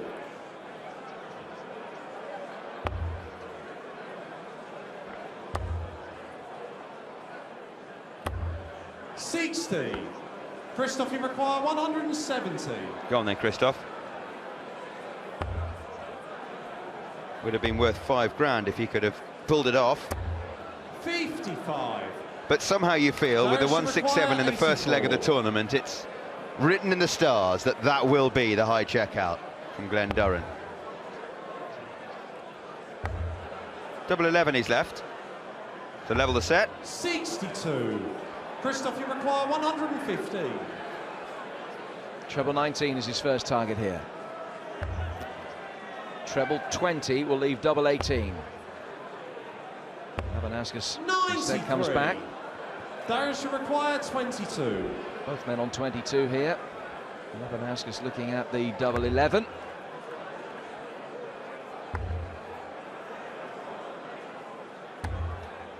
No score. Well, now an opportunity. Christoph, you require 22. He needs double 11. He just hit it in the last leg. Game shot on the second leg. Christoph Ratajski. Perhaps it was a momentum swinger. That break after 2 sets.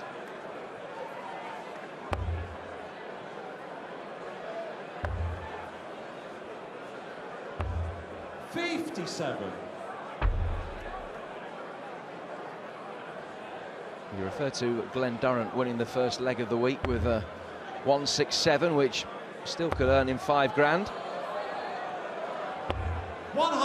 He'll be hoping to win the last leg of the week as well, because that'll earn him $100 grand.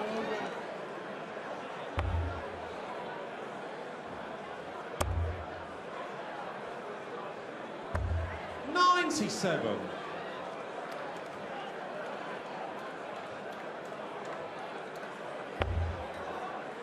In his dreams, he'll be beating his own 167 with a 170 in that final leg of the week to emulate Ted Hankey's maximum checkout to win the World Championship in 2000. Complete a whitewash against Ronnie Baxter. Well, he's got 3 more opponents to beat, including this man potentially. 47. The winner of this match plays Glenn in the quarter-final tomorrow.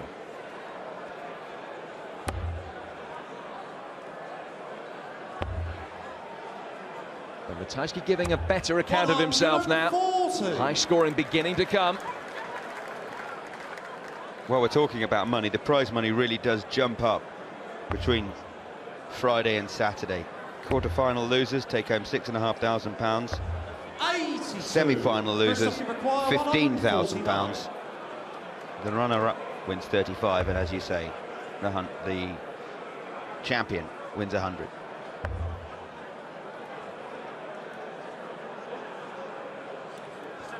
$72 left. He's got 77 with the 2 darts so far.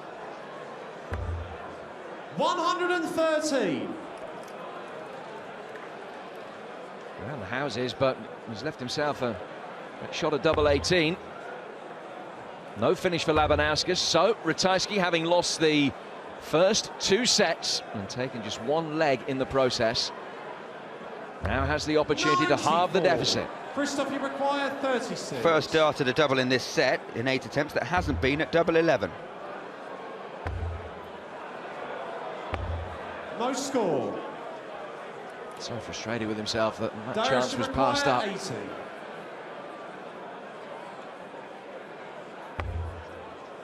Another single 20 will leave a dart at tops. Game shot on the 3rd leg.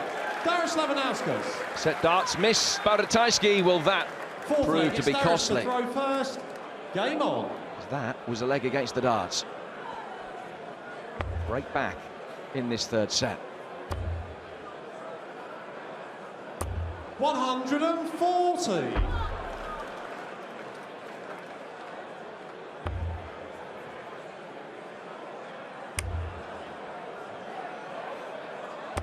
$140.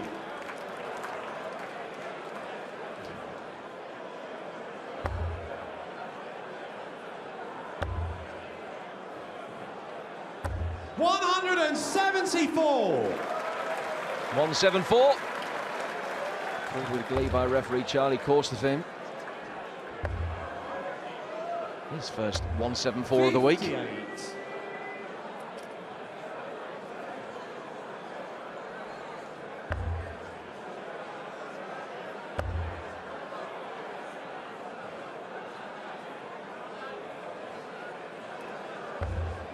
$81.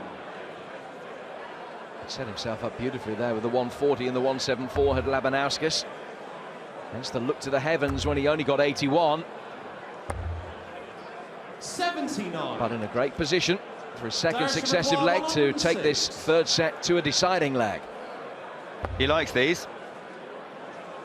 14 for double 16 for a 106 and a third three-figure checkout. 90. Unlucky.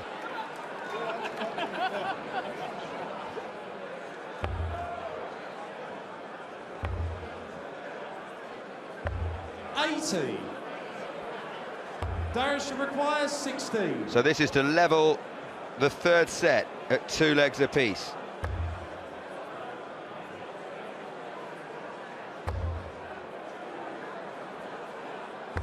Game shot on the fourth leg. Darius Labanauskas. Nicely done.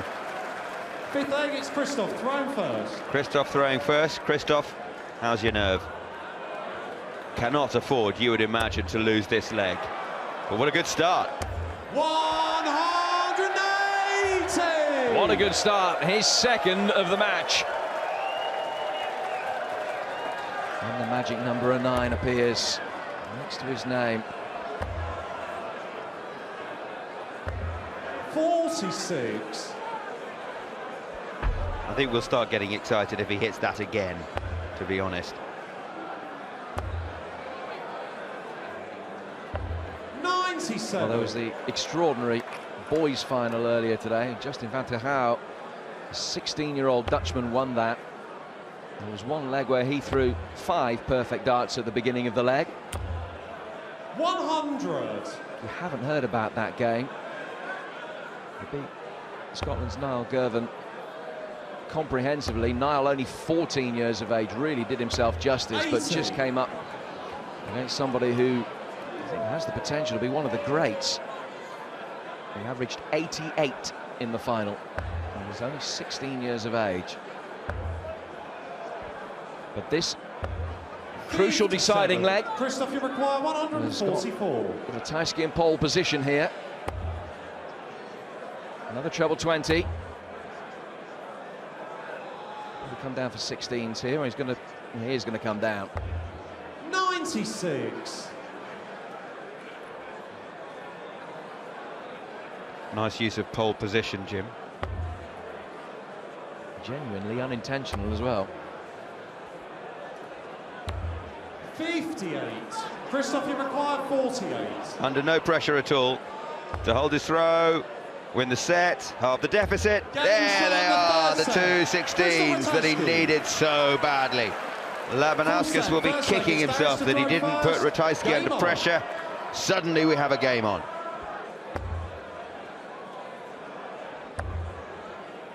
Well, it was a hold from Ratajski. 57. Labanauskas still in a comfortable position in the box seat.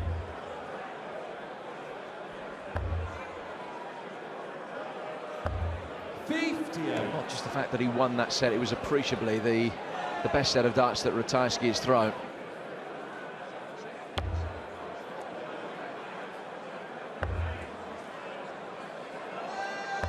$136. As you can see from Ratajski, 71 in the first set. Slowly warming up to 93 in the second. And Labanauskas with that sensational second set. 61. Plenty of missed darts at doubles in the first set for Labanauskas. Didn't even allow Ratajski a chance in the second. 128. And 2 brilliant darts at treble 18 there. Looking to take control of set number 4. 100.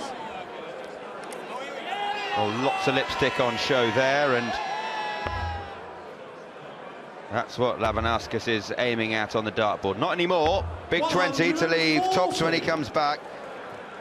Potentially a 13-dart leg, having started it with just a 57. 96. Darius, you require 40. He's hit it the last 3 times that he's thrown at it. Game shot on Hits the it first again. leg. Darius Labanauskas. Second leg, it's Christoph throwing first.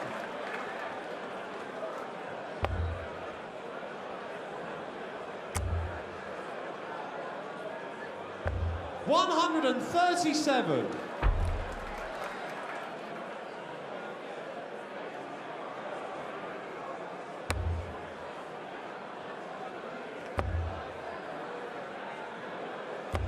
140. Good start to this leg from both players. 137, 140 from Labanauskas. He'll feel better, Ratajski, having won that third set. He'll feel like he's in the match. He'll feel like he can compete. And he knows if it's a scrap, like it was in his first round match against Willem Mandegers, well, he knows he's got that in his locker as well. Remember, he didn't lead that match until the 7th leg of the deciding set. 25.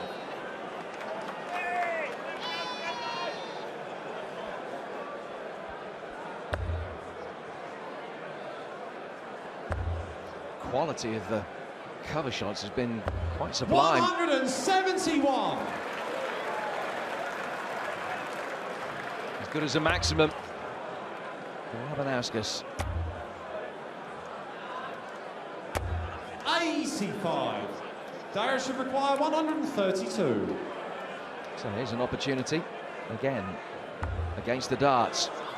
Another one of those. Now double 16. Brilliant 132 from Darius Labanauskas. Bull, double 16. And boom, there's a leg against the throw. Third leg, it's Darius to throw first. Game on. He's won 2 legs and thrown 25 darts in this set, Darius Labanauskas. Are you watching? Glenn Durrant. 140.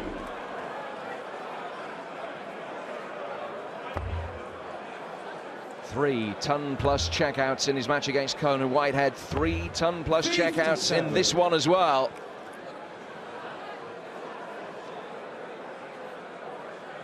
His biggest of the week so far is a 150. 132, probably the most aesthetically pleasing.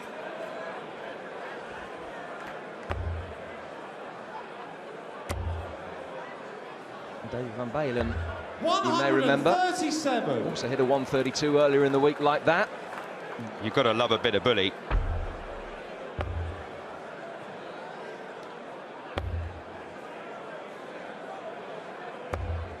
And a bit more bully.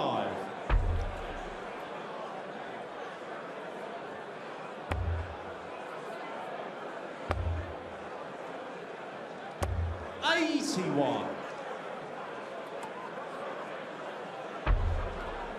And finish it off with a double 16.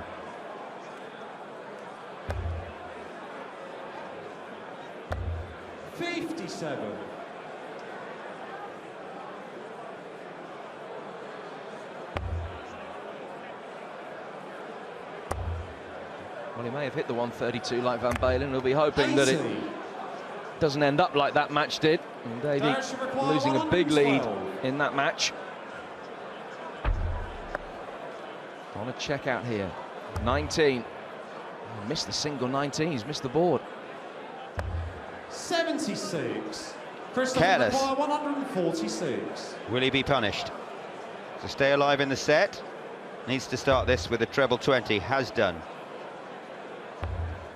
Oh, just the wrong side of the wire for the treble 18. Would have left double 16, but Labanauskas will be back for double 18 for the set. 114. Darius should require 36. So double 18 for a 3-1 lead. Game shot on the fourth set. Darius Labanauskas. And the Lithuanian moves within a set of that quarter-final tie with the #1 seed, Glenn Durrant. Excellent set of darts from him. 3 straight legs, a 132 finish in there as well. And he's moving towards the last 8. He leads Krzysztof Ratajski 3-1.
evening's entertainment is well underway at the Lakeside. Corinne Hammond, a 2-0 winner over Casey Gallagher. She's through to the women's semis.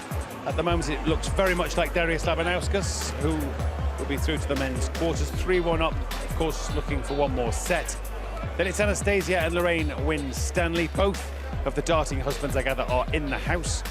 And Richard Veenstra and Danny Noppert will round things off a little later. But well worth another look, Chris Mason, at almost exhibition darts from Labanauskas. This is tremendous. Yeah, it's a lovely shot. It's a real showbiz shot.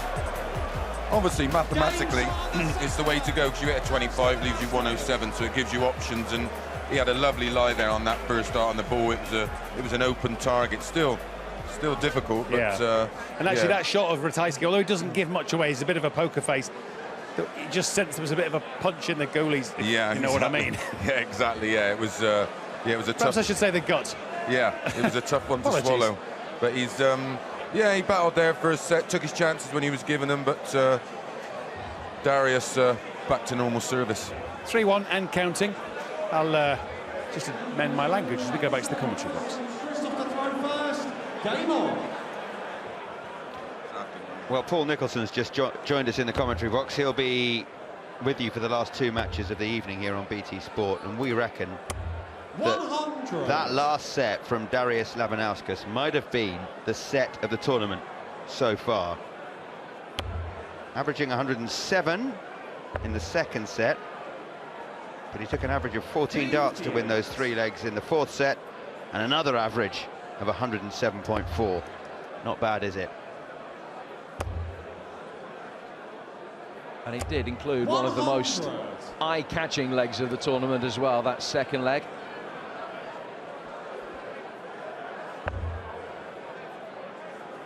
Slow start for him in this next set. But look at this, he'd set up that 132, he's on 303. And he set it up by hitting 3 successive treble 19s. 60. 1, 2, and then threw the third one in as well. And that was a 171. 100. And he followed that 171 in breathtaking style. Took him down to 132. Deliberately had left himself with that target, and that was so that he could do this.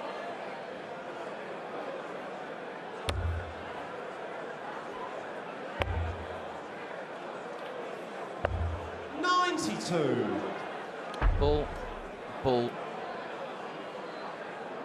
then the money shot.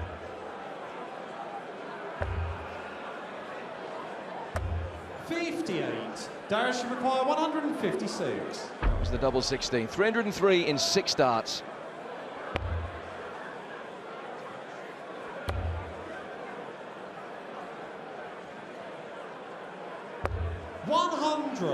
Christoph, you require 100. And he's put pressure on the Ratajski 100 here.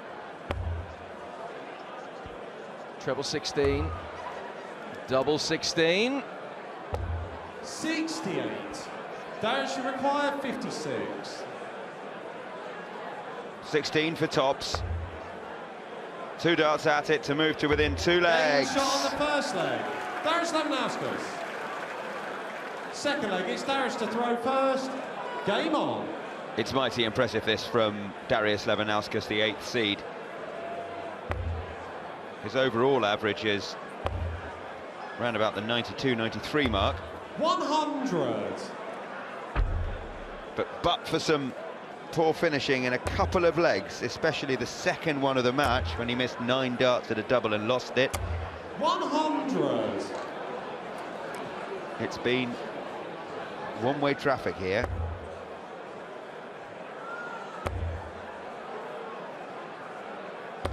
$140.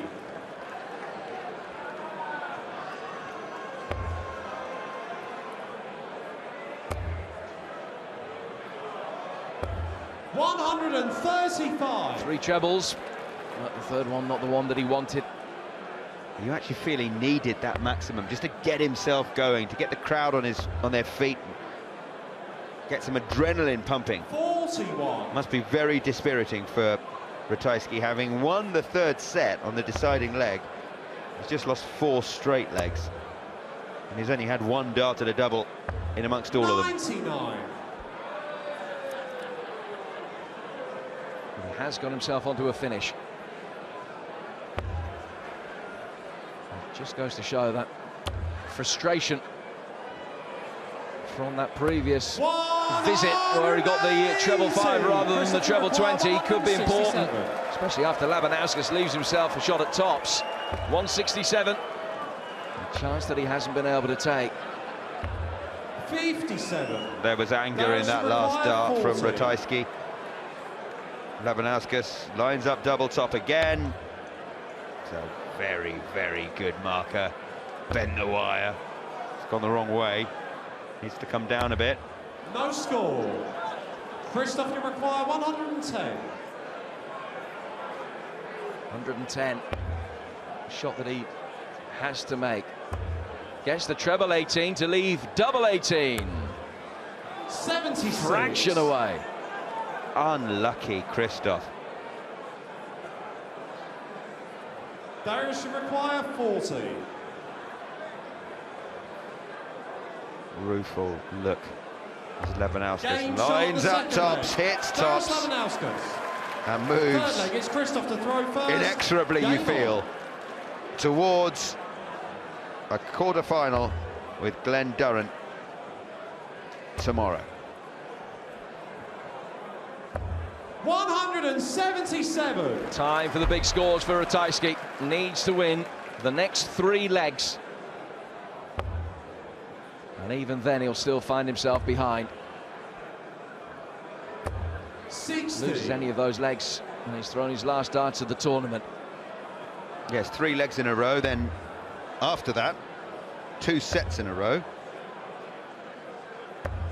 96. But as they say, 1 dart at a time. And he started well here. 4 trebles in his first 6 darts will be a big help. 140.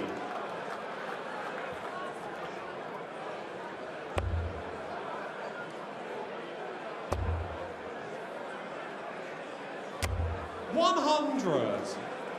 Steely blue eyes, steeled with determination.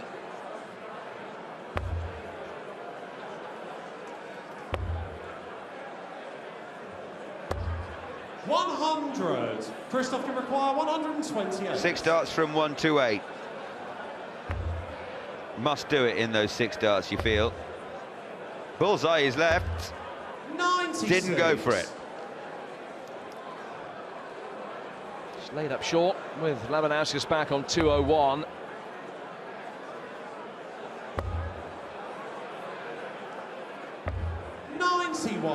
Christoph, you require 32. Double 16. Another double 8 needed. 24. Only got the single.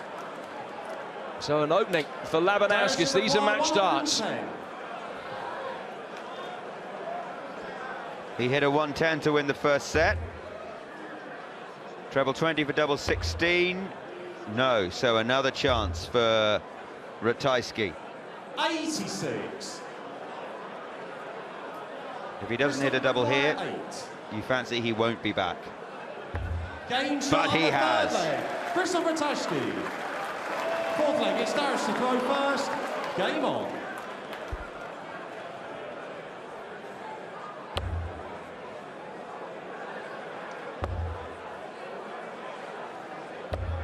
$89.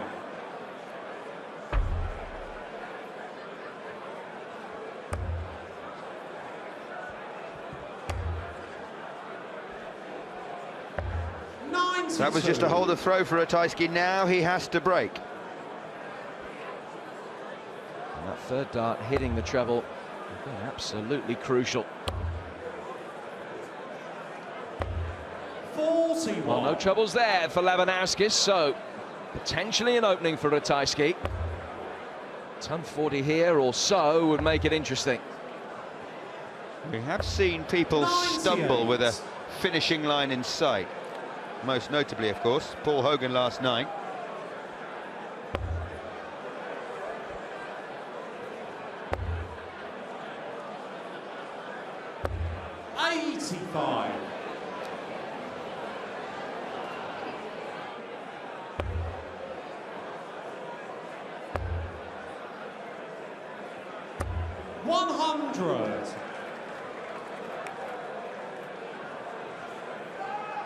So Ratajski has built up a 75-point lead here.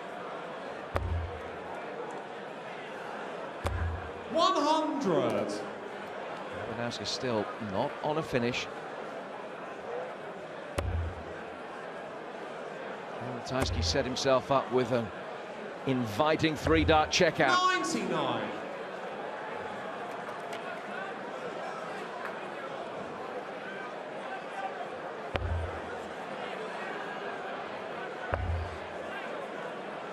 Trebles have dried up just in this leg for Labanauskas, just when he needs them. 112 then, to break the throw and take us into a deciding leg. He'll have a dart at double 16 to break the throw. 80. Darius should require 128. Labanauskas, 128 for the match. The 20s now, 116 left. Down instead. 50. Oh, the wry shake of the head. 32 for Ratajski. For a break and to stay alive. Good dart under pressure. Christoph Ratajski. Fifth leg, it's Christoph to throw first. Game on. We've had one fifth leg before. Ratajski won it. And if you're just joining us, a reminder of his first round match, a real scrap against Willem Mandegers of the Netherlands. Mandegers always ahead until 100. The very end, the 7th leg of the deciding set. The first time Ratajski took the lead and he made it count. So in nervy situations, he knows, and we know, that he's good. 98.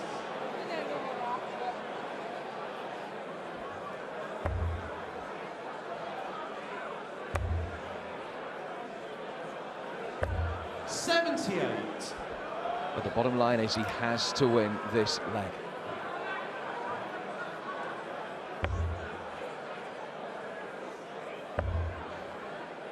It's quite hot on the Lakeside stage. 60.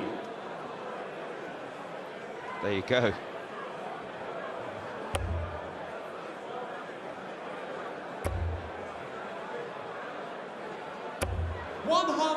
Snow on the roads outside. The conditions a little bit precarious for those punters in here tonight when they leave the Lakeside. In here, it's stifling. 93. What a good last dart. Keeps himself in the leg, Labanauskas. But this is excellent from Ratajski. 2 in, 3 in. 180. Favourite now to take us into a 5th set. A 6th set, excuse me. 80. Christoph, you require 43. 43 points, all he needs. Oh, he's hit the double. Needed the single for double 16. He's hit the double. So he's only going to get 1 dart at a double here. 21 left. Imposes himself and has 1 shot at double 8. 27. But you wouldn't expect it necessarily to be costly, 170. but it just could be.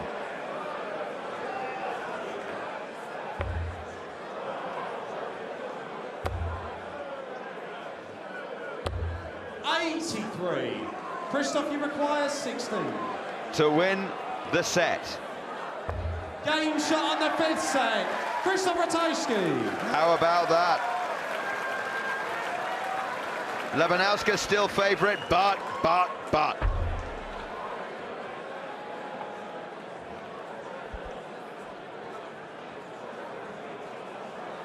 6th set, first leg. It's Darius to throw first. Game on. Well, he wasn't set on the Ratajski darts, but Labanauskas had broken the throw in the first leg of that set. He put himself into a position where Ratajski needed to win the last 3 legs, but the pole obliged. Still in there, still fighting, still with a puncher's chance of glory here. Labanauskas was 3-1 up in sets, 2 legs up in the 5th set, 2 legs to 0 up, and since then he hasn't had a dart at the double. 119. He's been brilliant around that treble 19 tonight. There's Labanauskas. 60.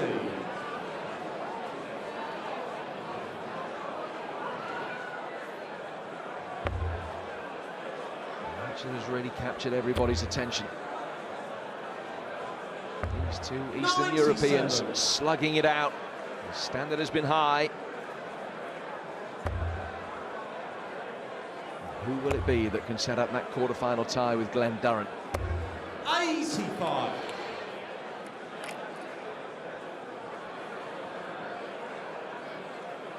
Not too much between them in this leg, but Labanauskas with the advantage. 60. Maximum would make it interesting here. Or even a 140. 140. Suddenly you'd fancy Ratajski. High on confidence. Mind you, his highest outshot of the week is 108. 60. And of the night is 79. Can he improve that statistic here? Treble 20 leaves double 18. Double 18 for a 116 and a break. 98. Darius should require 120. Shanghai on 20s then for Labanauskas. Comes in over the top of that for the treble. Oh, skewed it to the left. 44. Christoph, you require 18. This is for a break. He's going 10, double 4. No, double 8 he's left. Game shot on the And first double 8 leg. he's hit. Christoph Ratajski. And perhaps there's life in this match yet. First. Game on. Are we heading all the way into a deciding set? Suddenly, Ratajski only has to hold his throw twice, and that's exactly where we're going. 96. Well, he showed in that match with Willem Mandigers that he never knows when he's beaten. And Christoph Ratajski hanging in there. 100. 4 legs in a row, Darius Labanauskas hasn't had a dart at a double.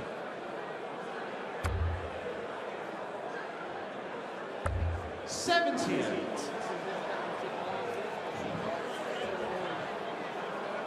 That's a very lesser spotted tray at Lakeside. 58. That just shows how hot it really is in here. That's a week's allocation of waters in one drinks order. 134.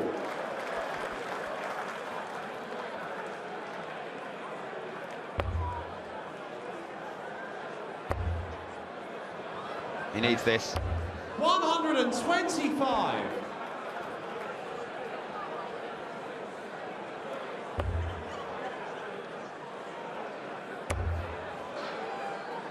Still Ratajski. 99. Well set to double his advantage in this 6th set.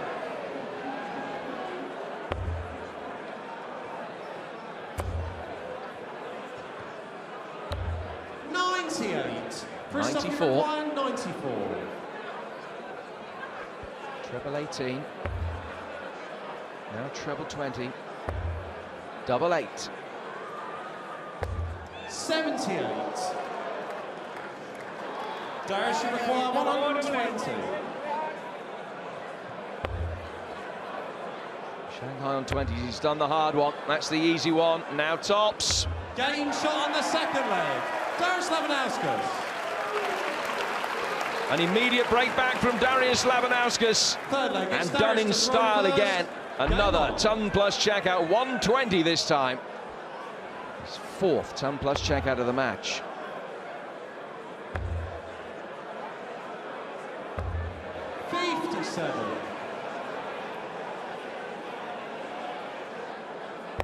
We always say Shanghai on the 20s. We very rarely see a Shanghai on anything else to finish a leg. Certainly haven't seen one this week. But technically, treble, single, double on anything is Shanghai. No one knows why. Perhaps we should call a treble, single, double 19 a Beijing. 140.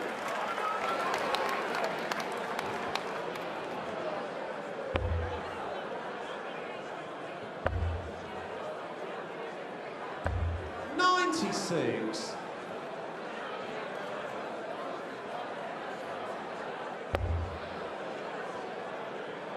Two breaks a throw in set number 6.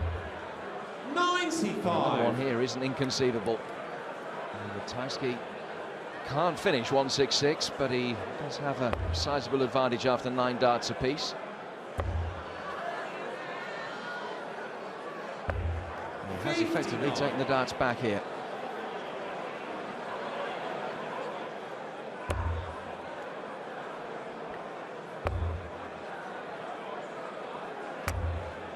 That might be a missed opportunity with no treble in that visit to the Oki. Unlike this one. 98. Christoph, you require 106. Anyone's leg, really. Ratajski favourite, having hit the treble 20. He has a dart at double 16 to take out 106. 74. Darius, you require 96. 96, these are pressure darts. Labanauskas to move within a leg of the match. 88. Christoph, you require 32.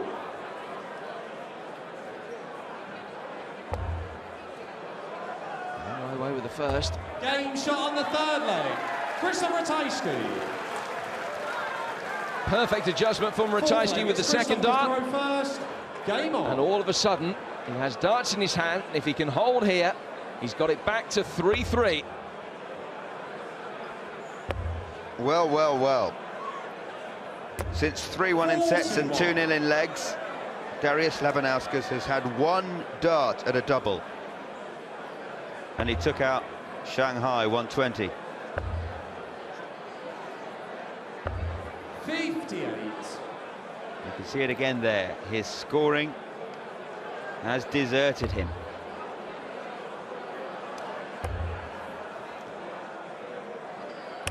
$125.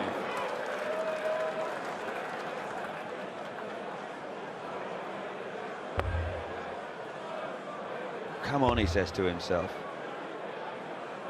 100.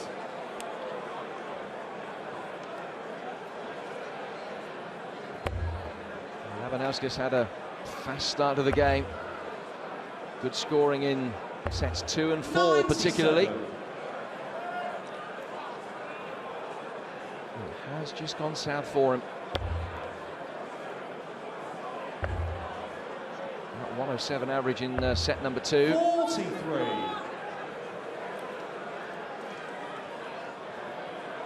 Replicated in set number 4. And sets 5 and 6 in the low to mid 80s. 100. Just given Ratajski's been much more consistent with his scoring all the way through. That lifeline. And it's a lifeline that he could well build upon here. He has a checkout of 138, and if he can hit the Keith Deller shot, 80. It's all square at 3-3. Christoph, you require 138. Doesn't need to hit it this time.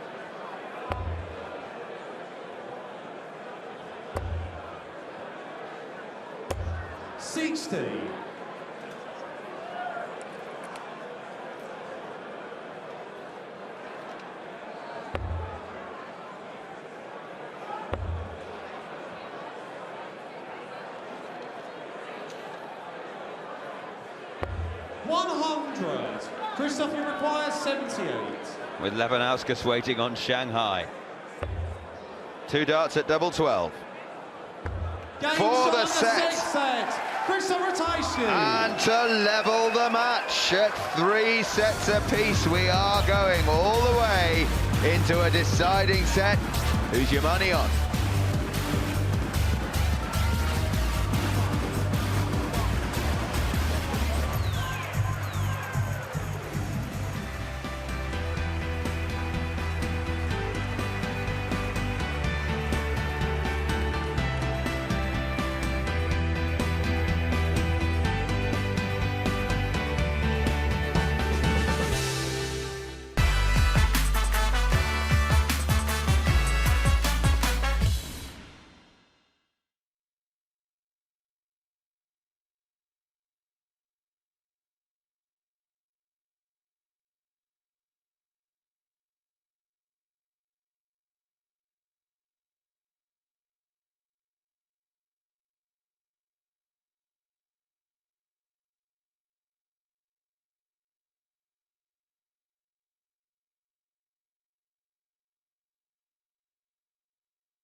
Well, hands up if you saw this coming. 3-3. Corinne Hammond, just to recap, already through to the women's semis at the expense of Gallagher.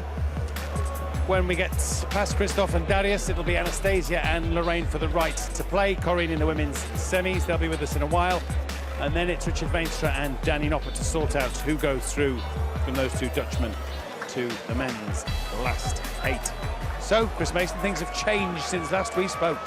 Yes, Labanauskas has just gone off the boil, hasn't he? His average has been sort of dropping leg on leg, and Ratajski's just sort of raised his game. He's now up to, well, we spoke, he'd only hit the single 140. Now he's up to 3 180s. Finishing better, and when he is getting them chances now, he's taking them, where in the first 4 sets he was very up and down. But anyone's call. We did say it was a coin flip of a match, but and it will be Christoph to throw first in this now deciding set, which of course could go all the way to sudden death. Back to the comms. Yes, 5 legs all if we are going to go all the way to sudden Thank you, death. ladies and gentlemen. 7th and final set. First leg, it's Christoph to throw first. Game on. From 2 apiece, you have to win by 2 clear legs.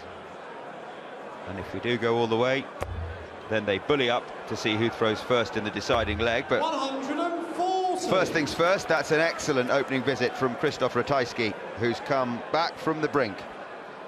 3-1 and 2-0 down. Since then, he's only allowed Darius Labanauskas 1 dart at a double in 7 legs. The Lego men are in. Here's Ratajski building a big leg. 140. Another one of those matches that shows the difference between set play and match play. Labanauskas has won 14 legs to Ratajski's 10, but has absolutely no advantage for that. 3-3. Finishing positions, finishing stats almost identical. 85.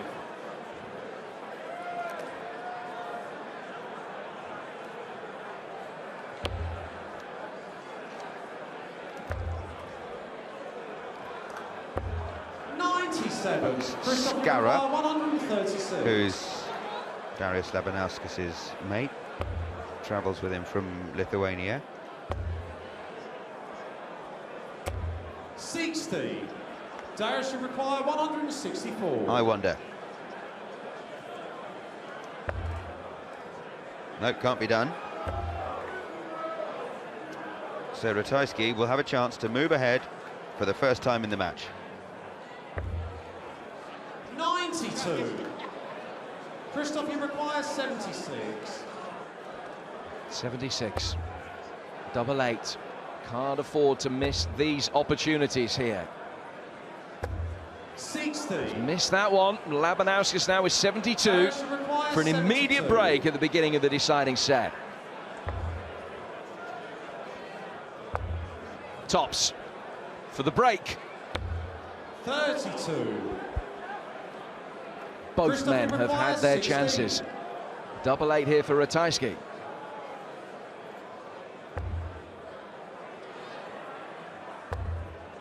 Double 4. 12. The nerves are showing. Tension prevalent. Labanauskas tops. Thought that one was in. Should be able to use it as a marker, and he can. And there's the break. And still, Ratajski hasn't led in the match. Labanauskas gets his nose back in front. He's all right, though, being on the shoulder and then sprinting for the line when it comes into view. Just one final reminder for those viewers who have just joined us. Ratajski, in his preliminary round match against Willem Mandigers of Holland, only led for the first time in the 7th and penultimate leg of the deciding set. 97. There's Barbara Potter. She and Bob Potter own this Lakeside complex, sponsor this World Championship, have done for a good few years now.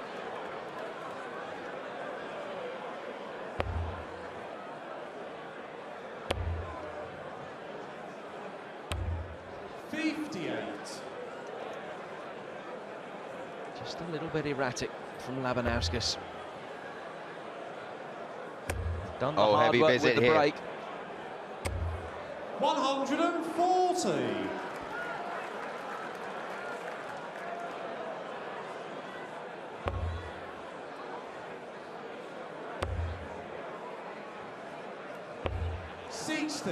Christoph, you require 167. There's an opportunity to break straight back there. 167 for Christoph Ratajski. Treble 19. Bullseye for a 167. 142. How he needed that for any number of reasons. Would have been the joint highest checkout of the week. Labanauskas still some way back, so Ratajski has a chance to break back. Labanauskas putting that 25 under pressure. Back to double 8, which he missed 4 times in the last leg. 9. Twice in this. Darius should require 86. God, this is going to hurt Ratajski if Labanauskas can take out 86. He has 2 darts at 2 16s. Needs just one and is 1 leg away again. Third leg, it's Christoph to throw first. Game on. We've been here before, Jim. We have indeed. And it didn't prove to be an insurmountable problem for Christoph Ratajski last time. But there's only so much you can do, only so much resistance you can offer. And back in the 5th set, he was 1 leg away from defeat. And finds himself in that same invidious position now.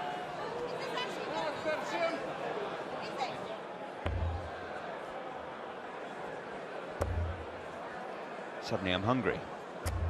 81. Nice bit of cake.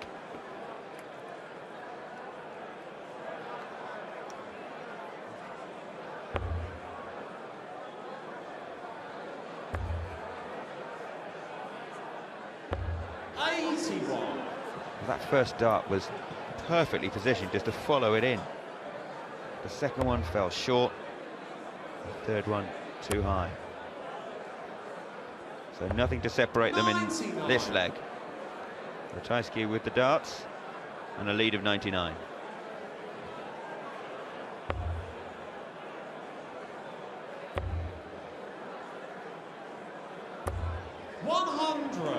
And still next to nothing between the 2 players, but if that continues, it will be Ratajski who's put himself in a decent position for the checkout. Labanauskas picking his scoring up in set 7, as you can see. Sets 2 and 4, he was averaging 107 plus.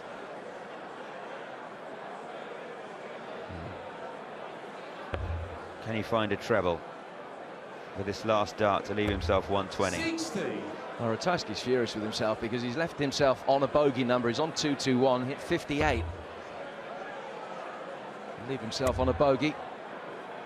Here's an error that Labanauskas doesn't look as though he can exploit, but he does have match darts in his hand here. 160, if he can take it out, he's won.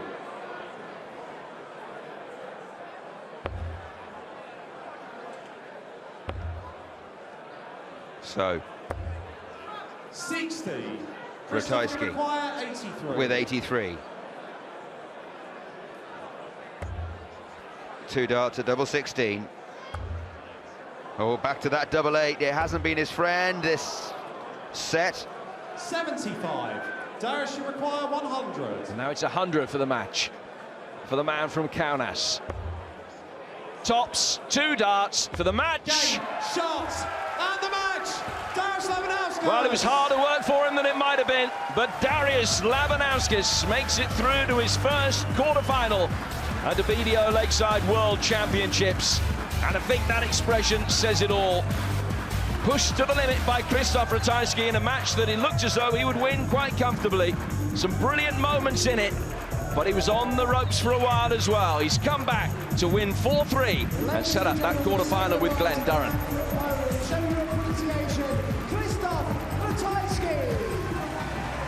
Well, he is a relieved man, I think, Darius Labanauskas. It could have been a lot easier. I suppose it doesn't matter now, the manner of the victory. But Christoph Ratajski certainly gave him A run for his money. It is, though, Labanauskas through to play Glenn Durrant in the quarters. So, we reflect on a hard-fought win in the end for Labanauskas. Got the job done, but he was pushed more than at one point it looked likely. Yeah, it was a strange little game. It sort of fizzed and popped a little bit before, you know, and then it had some fabulous moments, some great finishes, and some big scores, and then it just seemed to go off the edge for a couple of legs, and then they get going again. Hence the average is not, you know, they're solid enough, not spectacular, but that was one of those kind of twitchy, edgy, nervy games. Neither settled. It's funny how sometimes a particular double, albeit a player's favourite maybe, becomes a nemesis point, and actually that double 8 for Ratajski of the latter part of the match, he just couldn't hit it with a... Well, we've seen it with Darryl Fitton, and it just became contagious, as it is when you're nailing them first dart. You know, you just go on a run and you don't feel like you're ever going to miss. Where in that one, he was probably trying to throw it slightly different to make that adjustment mid-flight, but. Yeah, it's just one of those kind of things. But Darius looks, when he's on. Yeah. He just doesn't have a B game. You know, he's either really good or just, you know, really ordinary. And he's going to have to find a way of picking that up, because in the sets where Glenn may go off the boil himself a touch, that's when he's got to strike. You know, in this set play, totally different to match play, obviously, because you need 3 legs to win a set. So it's all about winning, not worrying about the legs against the throw, just trying to hold. It's going to be a fascinating little game. Of course, he's given himself the opportunity to play Glenn Durrant because he has beaten Christoph Ratajski 4-3, and Darius is downstairs with Reshmin. Yeah, thanks very much, Matt. Darius, congratulations. You had to work quite hard for that victory, didn't you, in the end? Thank you very much. First free set, playing not bad, relax, and after this free set, I don't know, I relax. And what happened after? Oh, after hard work, and free, and final set, it's a little bit more success, I think. Were you surprised that it went all the way to 7 sets? Yeah, after 3 sets, I hope I'm a little bit easy, but after final set, after this 3 set, I don't know. No. You got that double bull. Do you practice that at home?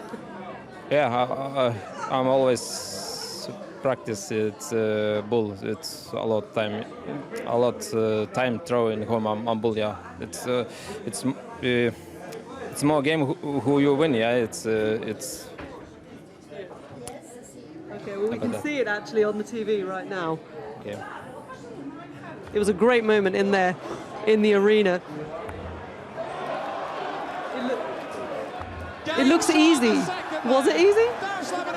That's not easy, yeah, but first attempt throw for me very good. I'm throw always up, and first dart very good. Second, but surprise for me, don't miss 32. I'm always miss after ball 32. You did very well on that. So, Glenn Durrant next, the #1 seed.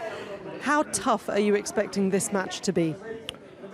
Oh, he big favorite. Yeah, he always play good darts. Yesterday a little bit another situation, but he always play good darts, and I hope I play again good game what I'm doing World Trophy last time. We wish you luck, and very well done today, Darius. Congratulations. Thank you very much. Thank you. I don't know what was the more nerve-wracking, the match or trying to find the words. Fair play to him in the second language with Reshmin. Interesting nonetheless to get his insight that he was saying actually whenever he throws a ball, the 32 after never seems to come, but this time... Yeah, it's his least favourite double on the board. It's the one he thinks he just can never get on a run on. So, yeah, he's a nice character. Yeah. He's quite interesting. He's quite deliberate in everything that he does. And I'm looking forward to that game. I quite like him. He's a nice guy. Just looking at his tournament average, obviously affected by the fact that it was a gritty affair tonight. It's dropped just below 90 for the match, and therefore just above 90 for the tournament. Where would it have to be, do you think, to give himself a fighting chance against Glen Durrant, given obviously that Glen didn't have his best match last night? Yeah, it depends which Glen Durrant turns out. If the one that turned up in the first 3 sets against Paul Hogan, then you know Darius has got a great chance. But you've just got that funny little niggling feeling that ain't going to happen. And I think we might now see the best of Durrant, especially, you know, as we discussed last night. He's on a free roll. He's got nothing to lose. In which case, Darius is going to have to go out loose and firing, isn't he? You'd think mid-90s. Yeah, I think mid-90s win it. Okay, we'll get back to the darts in just a moment, but don't forget that we have Premier League football live for you on Saturday tea time, as always on BT Sport. The leaders, Chelsea, at Leicester, the champions, a 5 o'clock start on 1 and in 4K with Jake and guests on Saturday. So we'll jump again from the men's to the women's draw. Corinne Hammond already through tonight to the semi-finals. We already know it'll be Eileen de Graaf and Lisa Ashton in the other semi, but who will play the Australian Corinne? Will it be Anastasia Dobromyslova, already a champion, a multiple champion of the video women's title, or Lorraine Winstanley, who's seeded 5 and looked good in round 1? Freshman's had a word with both.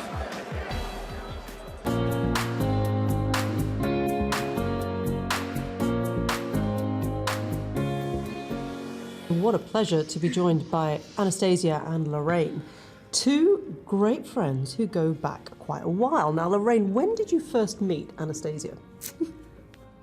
She's giggling already. Don't tell the truth. Don't tell the truth. No. It must be about 6 years ago, I think, at the Dutch Open, I think we met. Yeah, probably. I think. And you've been doubles partners since... 5 years? No, it's 6 the years? same, because I think... Didn't I ask you at the Dutch Open? No, I think our husband set us up. Oh, yeah, that's right. Your fiancé at the time. Ooh. Yeah, we got set up. Oh, well, very it's like nice. a blind date and everything. Yeah, it's like a blind date, but you know, My life's never been the same. It was a perfect match because you two have been so successful together. And one of you is going to knock out a very good friend. What happens at the end of the game? Well, that depends who wins. No, I'm joking. You run off crying or you congratulate? Is it going to be hugs at the end? Yeah. Always. Always. Could be different behind stage, but yeah, for TV you have to be like, The fact that you care about each other, though, which it feels like you do, does that not ever come into it? Do you ever think about the other person's emotions? You have to be thinking about your own emotions as close as we are. yeah, tell the truth, you don't care about my feelings. Do You don't have any feelings. It's true. Ice Queen. Yeah. Do you not think to have a giggle together, have a little laugh? No. Not like now. To be fair, we both were gonna go there and play our own game, and obviously Lorraine believes she can win, I believe I can win, and it's on a day. We're all here to win. You wouldn't be here if you didn't want to. Well, good luck. Friends turn into foes, but I wish you both all the best. May the best woman win. Thank you.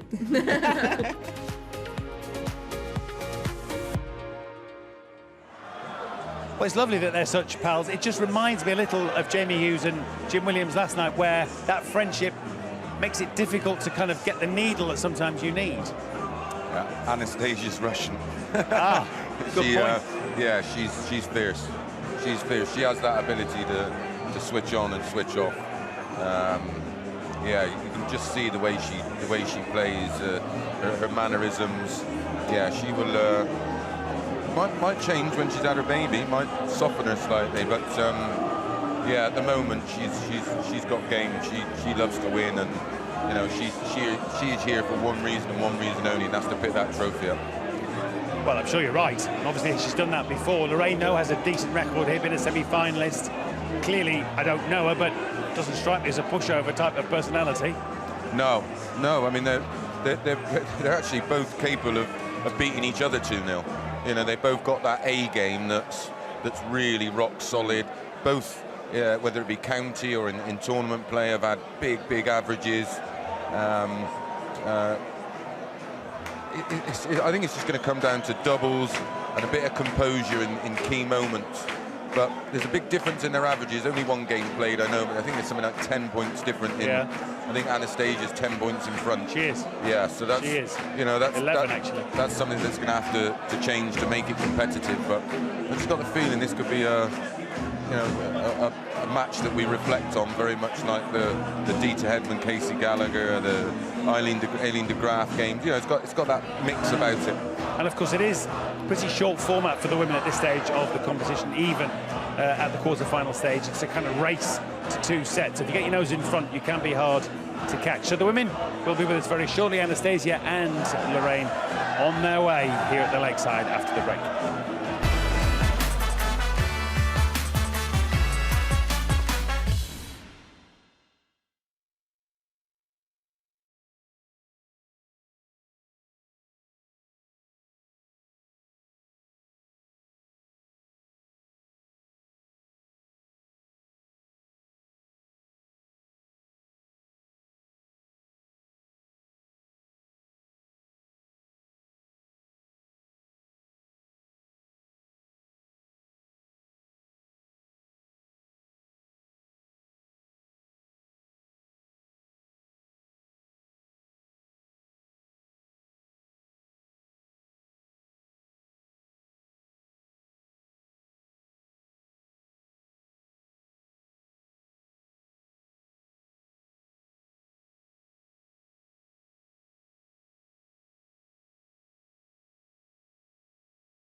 So 2 down, 2 to go at the Lakeside. Tonight wins already for Corinne Hammond, who awaits the winner of our next match. Darius Labanauskas just getting the better of Christoph Ratajski by 4 sets to 3. Later, the 2 Dutch boys will strut their stuff, Richard Veenstra and Danny Noppert. But it is Anastasia and Lorraine who await. And Reshmin is downstairs with the darting hubbies, Resh. Hello there, yes. First of all, I have to point out, I think Chris Mason has a rival here with the old shirt combo. Dean and Tony, great to have you with us. Dean, of course, married to Lorraine. Tony married to Anastasia. I like the shirt, I have to say, first of all. Chris Mason asked me to do it, so I said I'd do it.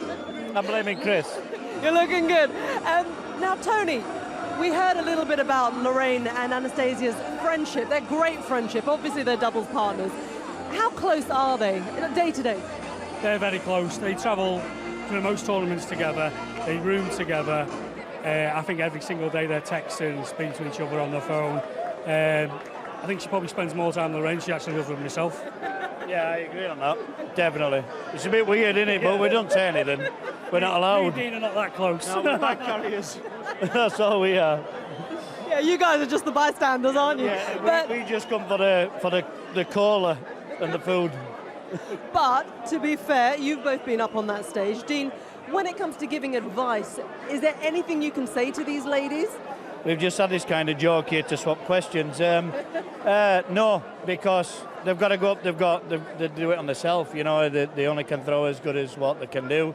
We can't tell them to do anything. All we can do is have that face to look at when they look at us with that confidence, but there's no we can do. We are just stood here hoping to win, or Lorraine wins, vice versa. And it's interesting, isn't it? Because we saw how friendships can affect some matches. We saw Jim Williams and Jamie Hughes yesterday. It looked like it really got to the two of them. But these two, although they're great friends, they can put that aside, can't they? Because they both have that real competitive edge. I think it's going to either go one way or the other. I either think they're going to give each other too much respect, or they're both just going to get on with it and get on with their own games. I'm hoping they both just get on with their own games, because if they do that, it's just going to be an awesome game.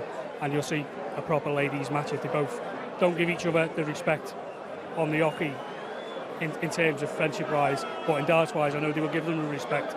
But if they just play darts, it's going to be a really good game. We're really, really looking forward to this one. Not long to go now to see Lorraine Winstanley against Anastasia. Of course, time to hand you over now to our MC, Richard Ashcroft.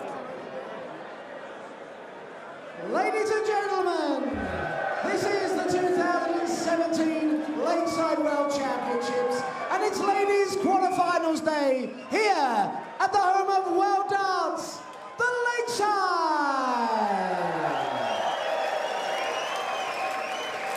We now introduce a former Lakeside World Championships semi-finalist, a winner of 10 BDO World Ranking titles, the reigning Scottish Open champion.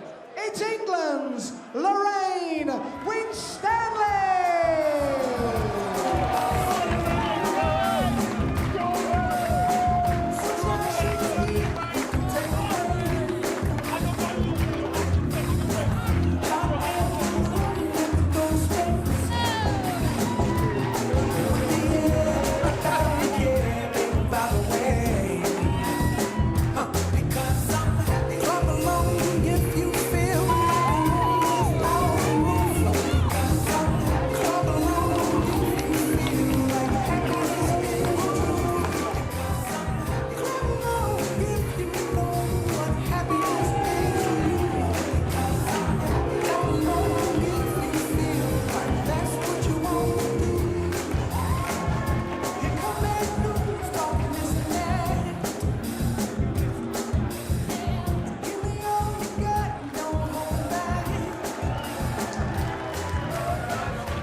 We now bring to the stage a former Winmore World Masters and BDO World Trophy champion. 3 times the Lakeside World Champion. From Russia with love, it's Anastasia Dobromyslova!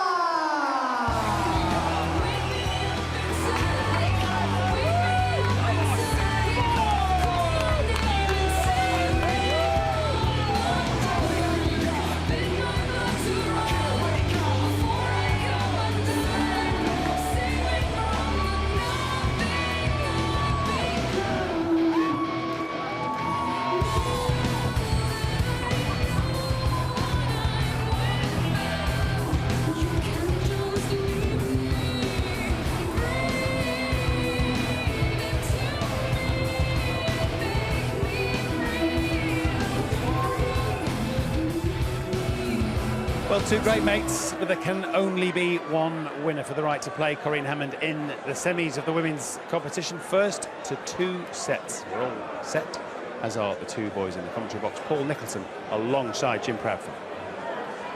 Well, Matt, there have been a few matches so far this week here at the Lakeside where we talked about the friendship between the two adversaries. I don't think there are too many friendships as close as this one on the darting circuit.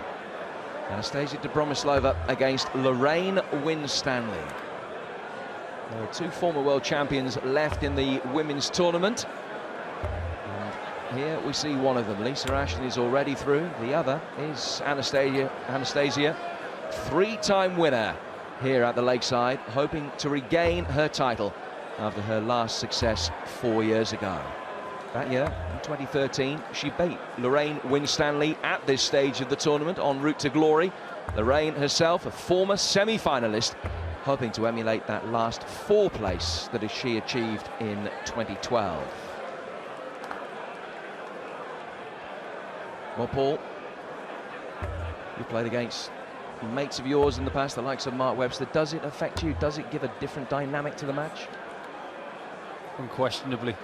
You've got to approach the game differently. You've just got to be quiet and get on with it and respect your friend, but at the same time you've got to be ruthless. Thank you, ladies and gentlemen. First set, first leg. Anastasia to throw first. Game on. Of course, first and foremost, Anastasia is outnumbering Lorraine on stage. She's going 2 against 1. Well, he said this week that it would be very interesting if Anastasia wins this title and tells her new child that you were there. 121. Rogers there, ringside seat. Prize for the winner of this one, incidentally, a semi-final with 8th seed Corinne Hamilton after her victory earlier this evening. 60.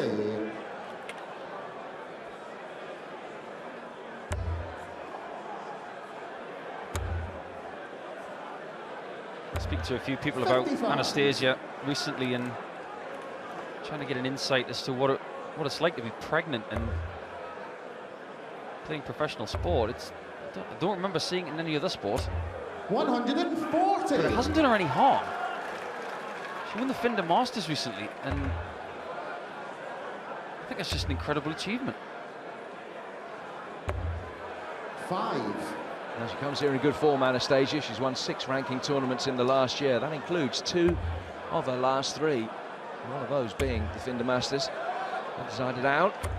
180. And there's the first maximum of the evening for Anastasia. And leaves her with a shot at tops. 121. Anastasia, you require 40. For a 13 dart leg. Not a bad start to this match, is it?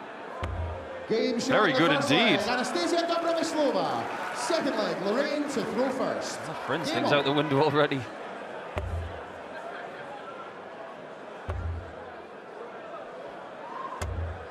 $41.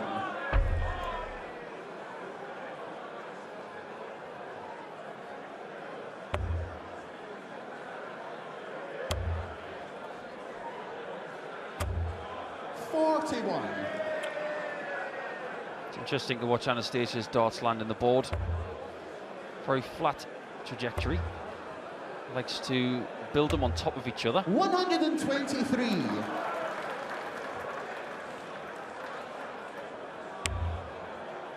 you can see, she'll just try and flip it to the side there. She's got a very good knack 100 of being able to nestle them underneath as well. It's a very rare skill.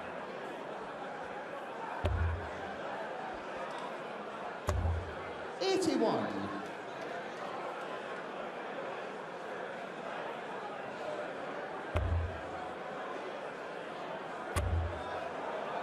Pinpoint stuff. 121. From the Russian. There wasn't really any room on top of that dart, but she found some.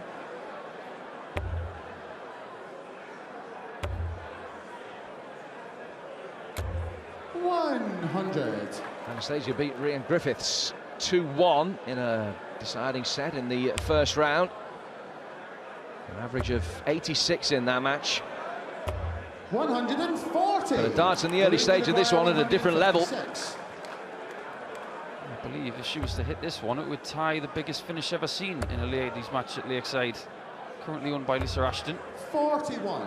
Anastasia, you require 99. Corinne Hammond had a crack at it earlier. She missed a double 18. Dobromyslova has got 39 left. Now she's only got 32. And now, how about that? Anastasia Dobromyslova. That's pretty lethal indeed. Dobromyslova takes a 2-0 lead, and first break of the match goes to her. Superb darts.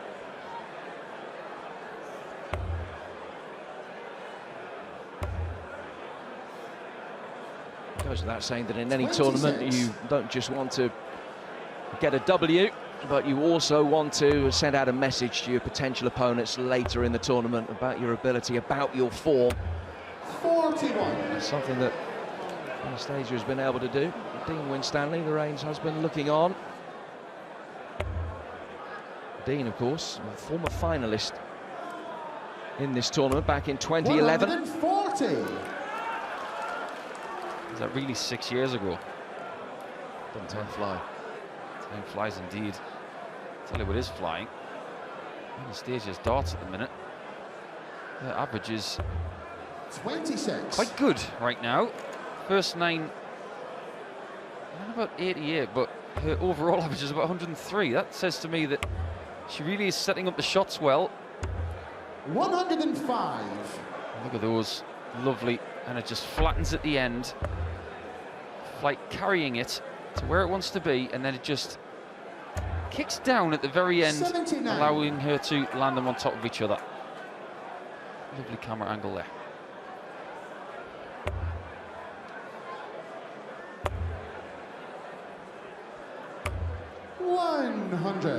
Well, she's put herself into a fantastic position in this first set with that break of Lorraine's throw in the second leg. 95. Anastasia, And she's on a finish again. 130 this time, and this is for the set. Treble 20 would leave Bull. Bullseye for a 130. 90. Elected not to go for it, understandably so, with Lorraine back on 260, just setting it up. It was the right thing to do at that point in time. 100. Lay up, Anastasia, hit a double 40. that you've already hit in the game so far. So it's tops. Double 10 now. Double 5. Game shot in the first set. Anastasia Dobromyslova. And that is one lethal set of darts from Anastasia Dobromyslova, halfway to victory, and she's done it with one of the best sets ever seen on the Lakeside stage in the women's tournament. Absolutely pinpoint accurate, sensational stuff. She leads Lorraine Winstanley 1-0.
Well, never mind the blooming thunder snow. There's a Russian tornado blowing in Surrey, I tell you.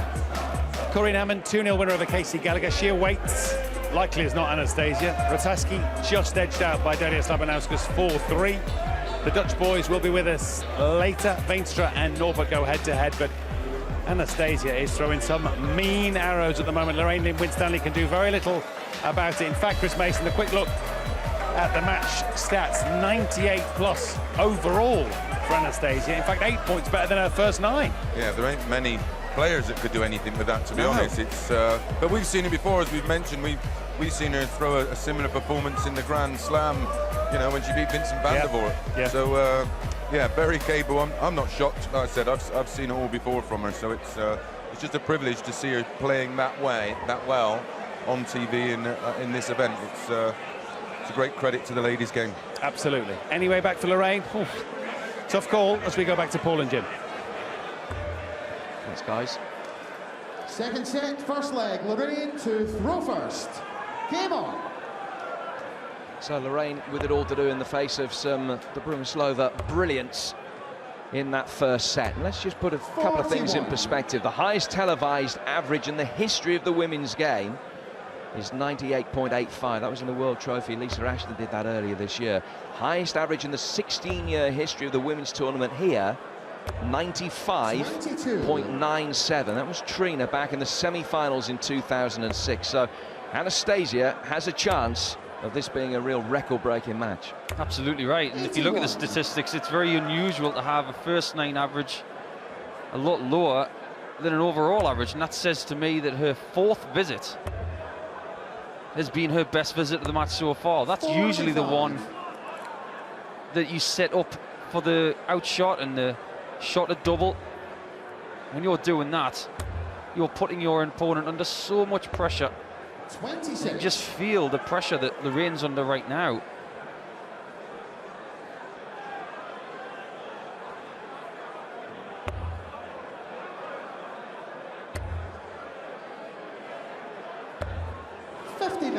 Anastasia's husband Tony has moved his vantage point for the second set round to a pretty central position, just in front of us, right looking under that Lakeside sign on the right-hand side of the screen behind Lorraine. He really does feel the pressure for Anna. Speaking to him after the game with Rianne the other day, he was just looked like he'd been put through a washing machine. His nerves get fried, and he knows all about the pressures of the Yoki. Someone who has played top-level darts and at the moment is concentrating on soft-tip darts over in the Far East.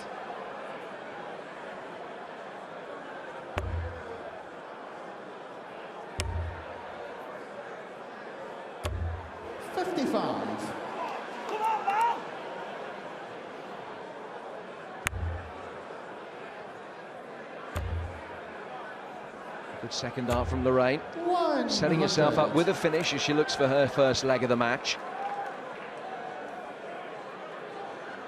I think that break came at the wrong time for Anastasia, perhaps. She probably wanted to stay up there. Definitely came at the right time for Lorraine Winstanley. 105. Lorraine, you require 72. 72 then for Lorraine. Single 20 will leave tops. 32. Anastasia, you require 157. Well, by virtue of that bullseye to leave a finish, she has an outside chance of the leg, and that outside chance is just got a little slimmer. 117. Well, there is pressure on this tops. Require 40. Brilliant third dart. Tops then for Lorraine Winstanley. Now double 10. Game shot in the first leg. Lorraine Winstanley. Finally, she says, but she's on the board. First. Game on. First step. Sigh of relief for Dean and co. She can't really grumble the way that Anna came out with the blocks in that first set. I don't think many dart players in the world would have been able to live with that performance. 81. Corinne Hammond, remember the 8th seed is the opponent lying in wait for the winner of this match. 140. Lorraine aiming to emulate her best ever performance in this tournament when she reached the semi-final 5 years ago in the last four of the Wimbledon World Masters that year as well. Dieter watching on. It's one thing I've noticed about this tournament. 123. It is my first time at Lakeside. There's a lot of guys stick around even when they've been defeated, cheering on friends, colleagues. 98. It's good to see. 138. 138. Can she emulate Keith Deller? She might, you know. She's going to set it up lovely. 98. Tops when she returns.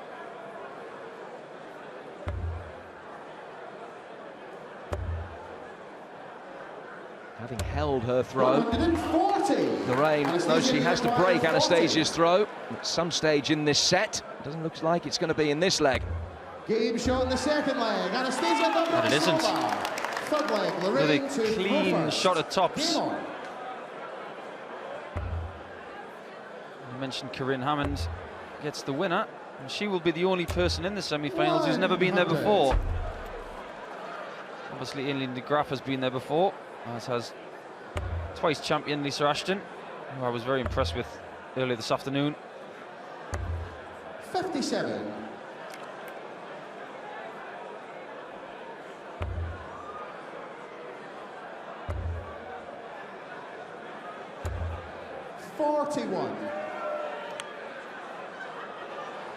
Lorraine, of course, a winner of the Scottish Open earlier last year. One of the toughest ones to win. Well, particularly her route to glory. We saw off the challenge of Aileen de Graaf, Lisa Ashton, and then beat Dieter in the final. That's when you know you've earned it. Not just great players, but names as well. 140.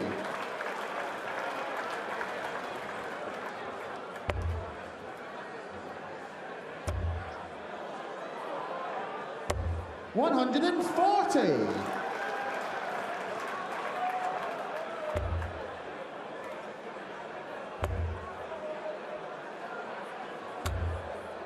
Well, not only does Lorraine have to break the Anastasia throw at some stage in this second set, but she has to hold herself 160 when she comes back here. 99. Lorraine, you require 160. 260s with left tops. When Anastasia comes back to the board, she's got choices. She can go treble 20, treble 18 for ball. These days, 2 treble 19s is very popular, but she's going to stick to the conventional route. Still got a chance. You need to go for it, Anna. Just a quick cursory glance at the scoreboard to see what Lorraine was on. 96. Went for the treble 18 with that second dart. Lorraine has 115 against her name here. Single 15. Tops for a 115. 95. I wasn't too far away. Anastasia, you require 68. It really wasn't. It was a great effort. Anna's got 2 at double 4. No oh, score. but she's busted. She's Lorraine, too good. you require 20. That's when you don't want a high score. Lorraine needs double 10. She gets double 10. Third leg, Lorraine Winstanley. She's in this set. Fourth leg, Anastasia She's leading the to Russian go first. 2-1. Game on.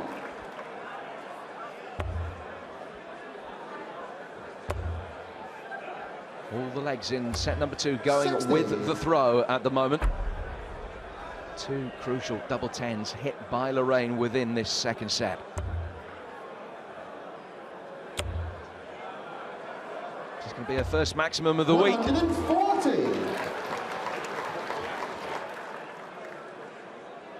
Lorraine beat Anka Zalstra in the first round. Impressive checkout percentages in that game. 40% then, 33% now. And the stage is very tidy at 57%. 83. Yeah, Lorraine didn't even drop a leg, did she? 3-0, 3-0 in 2 sets. That was a very good performance. Arguably her best one on the Lakeside stage, I'd say. It's pretty hard for Lorraine to get 180s 60. with her somewhat bulbous darts. There's Paula Jacklin. She has graced the Lakeside stage a couple of years ago. Very colourful character from the east of England. 128.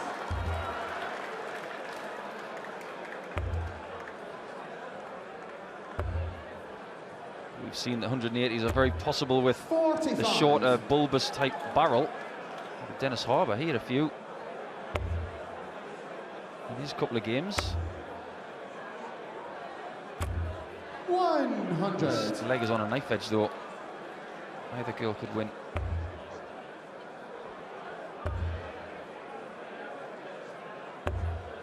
$36. Anastasia, you require 130. So 130 here. Treble 20 would leave Bull. Looks across 52. towards the 18s. The treble 4 instead.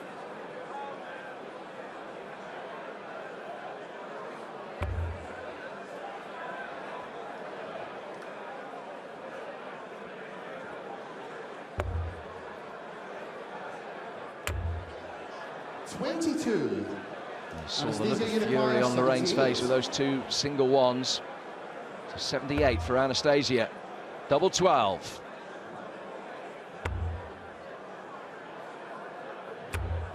$54. Very difficult for Anna to get that in double 12 when she covered the bed. She will come back. If she does, and pings that 24. 140. Should be one leg away from winning this contest. 24.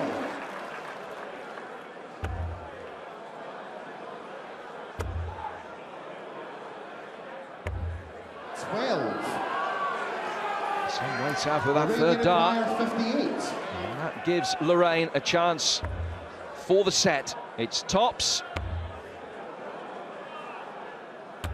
And it's 1-1. The second set for Winstanley. Third set, first leg. Anastasia to throw first.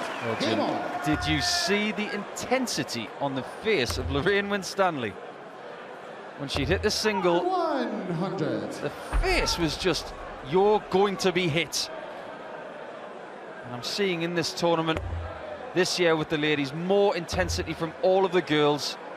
It's great to watch. 180. And there's the maximum, her first of the match. Both of the sets have gone with the throw. What will happen in this deciding third set? Perfect start to it from Lorraine. It's the fourth perfect dart. 83. She's got the adrenaline pumping through her veins now. And that's what happens when you can control that adrenaline to your advantage. You can do things like this. 140. I can literally hardly watch this. Looks like Elvis right now. He looks like he wants to leave the building. 5. I'll be hoping that he's not in Heartbreak Hotel in 10 minutes' time. Anastasia in control in this first leg of the deciding set. Well, I put Anastasia just a slight favourite at the minute because of the match that she had in the first round with Rianne, because she was in a real tussle there, whereas Winstanley was not tested.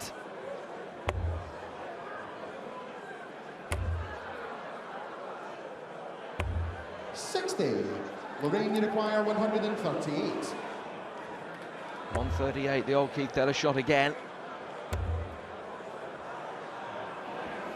Once more after those two slightly errant darts, she just composes her thoughts. 5. Anastasia, you require 82. Just calm down is the message from Dean Winstanley. Double 7 for the leg. 68. Well, 133 is a very, very difficult finish. It needs a level of perfection. Unfortunately for Lorraine, that's not what she wanted. But what Anna needs is that double down in the bottom left-hand side of the board. Or is she going to split it? She's going to go double 2. 10. Doesn't really scare it. Lorraine, you require 92. Went for the ball with the first dart. Now they left 10 and then double 16. Bullseye. For a break. 67. Could hardly have been closer. Anastasia, you require 4. Double 2. Game For a shot very in the first important leg indeed. Dobromyslova. Second leg, Lorraine And to husband's off Noppert. his seat. Game on. I'm surprised, Jim, that Lorraine decided to move on that bullseye. I thought, you know what, just landing on top, it'll go in. And when she moved to the right-hand side, it just went to the left. 31. It was very close, though. Very interesting look from the Russian dart player, as if to say, well, I waited for that one. 180. Her second, turning off his feet again.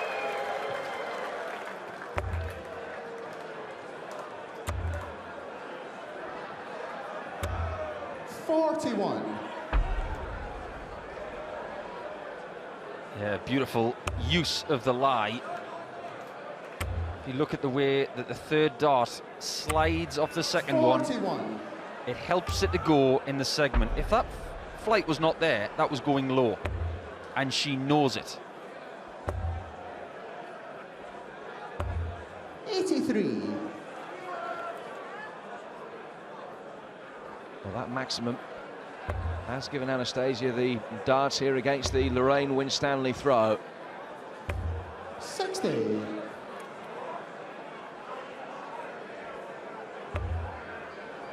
Dobromyslova has been mopping that brow of hers for the last couple of legs. It's very hot in here tonight. It might be freezing cold outside, but it's not inside the Lakeside.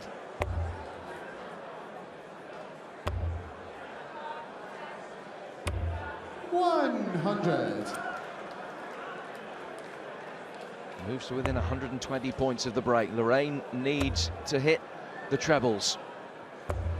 60. Anastasia, So you require 6 darts at 120 for the break and to move within a leg of the semi-final.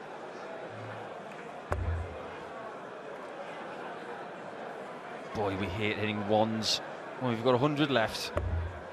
28. We really do. But she's got a bit of time, but not as much as she wanted. Pressure could be applied. 76. Anastasia, you require 92. Treble 20 would have left double 16. Now treble 12. Didn't hit that either. 52. Lorraine, you require 110. Game changer shot this. If she can hit it. She can still hit it. 74. Oh, great effort from Anastasia, you Lorraine. require 40. Dino was definitely wishing that was going in. As it is, it's tops for Anastasia. Double 10. 20. Just hasn't been able to take her chances to break here. 36. And Lorraine in with a big chance of a hold that seemed inconceivable a few moments ago. Double 18. Double 14 now. Oh, what an adjustment. One side of the board to the other, under pressure. That's an excellent dart. I'll check out the cheeky smile on Lorraine after she hits the double 4. I'm saying to myself here in the comms box, Jim, that was a good miss. 43. Because the double 18 was shielded. All of a sudden she's got a clear bed, and I think she's saying, cheeky. But I got a bit fortunate there. But she took a chance. 100. So we're all tied up again. One set all, one leg all.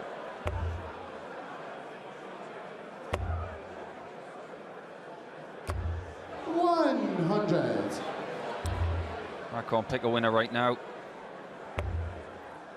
Speaking of people before this match started, it was a 50-50 split really of people saying, I fancy Lorraine, I fancy Anna. Well, we've been proved right. because you can't separate them right now. 128.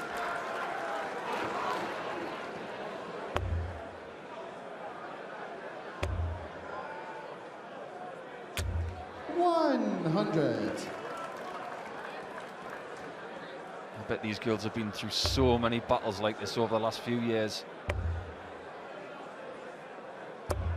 100. It is a head-to-head that Anastasia has generally had the better of in the recent past. Beat Lorraine at the European Classic and the Howe Masters this year. Anastasia, you require 130. 130 here, and again, 6 darts to do it. Treble 20 will lead ball. Moves across to the 18s. Excellent third dart, leaves a double 18 when she comes back. Excellent leave when she needed it. Leaves something that she's comfortable with. 81. Anastasia, you require 36. She'll get a lot of confidence if she can hit this first dart. Got to go low. Double 9. 18. And all of a sudden, Winstanley's got a chance to go in front. 100.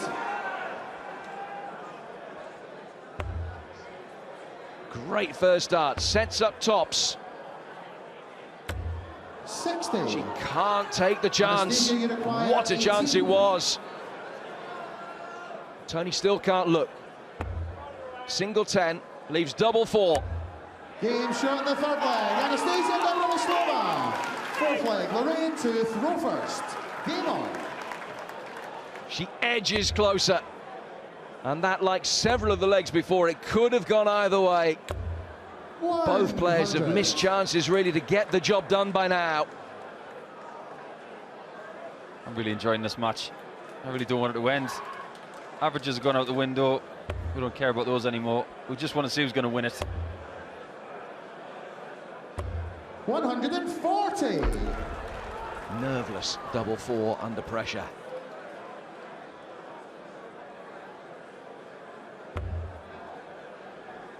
In these situations, Jim, it's all about leaving doubles that you're comfortable with. 36. The hoo-ha around, they're all the same size.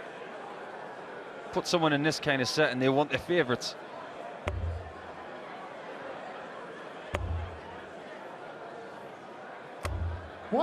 People like Wolfie want tops.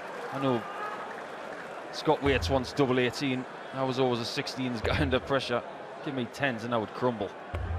81. Well, she needs just one more leg. If it comes now for the match. And she started ton 40, ton 40, ton 40. 140.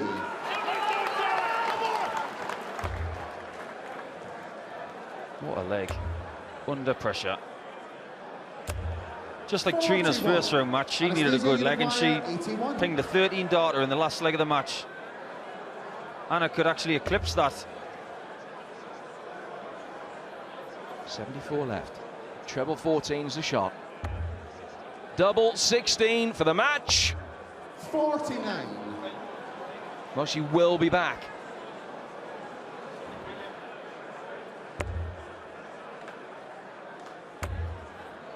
There's been missed doubles in this match from Anna. 60. Anastasia, you require She will want 42. rid of this. Quick smart. Double 16. Open bed. Game. Closed match. Anastasia Dobromyslova has taken out Lorraine Winstanley, and she's the one going to play Corinne Hammond in the semis. Job well done by Anastasia. First set, absolutely sensational. Lorraine came back well. A hug, an embrace and a kiss between the two close friends, but there could only ever be one winner. And it's Anastasia Dobromyslova who makes it through to that semi-final with Corinne Hammond. Well, ladies and gentlemen, keep the applause going for What a great match that was. Had a bit of everything. Anastasia out of the blocks like a rocket. Back came Lorraine after the break. It so often changes things. Anastasia just finding a way to win. The two husbands so involved from the sidelines. Just enough for Anastasia to make it through. to the final four. Chris Mason, that was a joy to watch. Yeah, really, really entertaining. Everything we built it up to be, it was. Unfortunately, the average drifted off as the pressure moments arose, but yeah, really entertaining. Great for the ladies' game. Gutted for Lorraine, lovely woman, but she'll be back. No, absolutely. And Anastasia, it was unlikely you were ever going to keep that kind of blistering start up, but it's amazing how often the break takes the wind out of a player's sails. Yeah, well, you start all over again. Yeah. You know, it's so much different lighting, the feel out, you know, when you go out the back to... It's like the bubbles burst, isn't it? That moment's gone. Yeah, you are, and darts is very much of the moment. You know, we've seen it so many times this week already, where someone's had a 2-0 lead, gone out for a break, come out and just not been able to hit a thing for 5-10 minutes. And yeah, that's the unfortunate thing about the breaks, but we have to have them. No, absolutely. It is a mojo sport. Anastasia found hers just when she did it most on the doubles at the end, and she's with Freshman. Yeah, she is indeed, Anastasia. Clinical first set. You breezed through that one.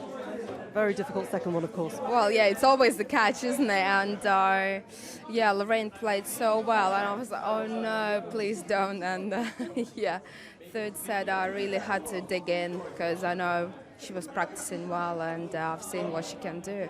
We saw you struggling with those doubles in that final set as well. What happened? Well, I think it's all games like goes to the double. You know, you can score whatever you want, but if you don't hit your double, that's it.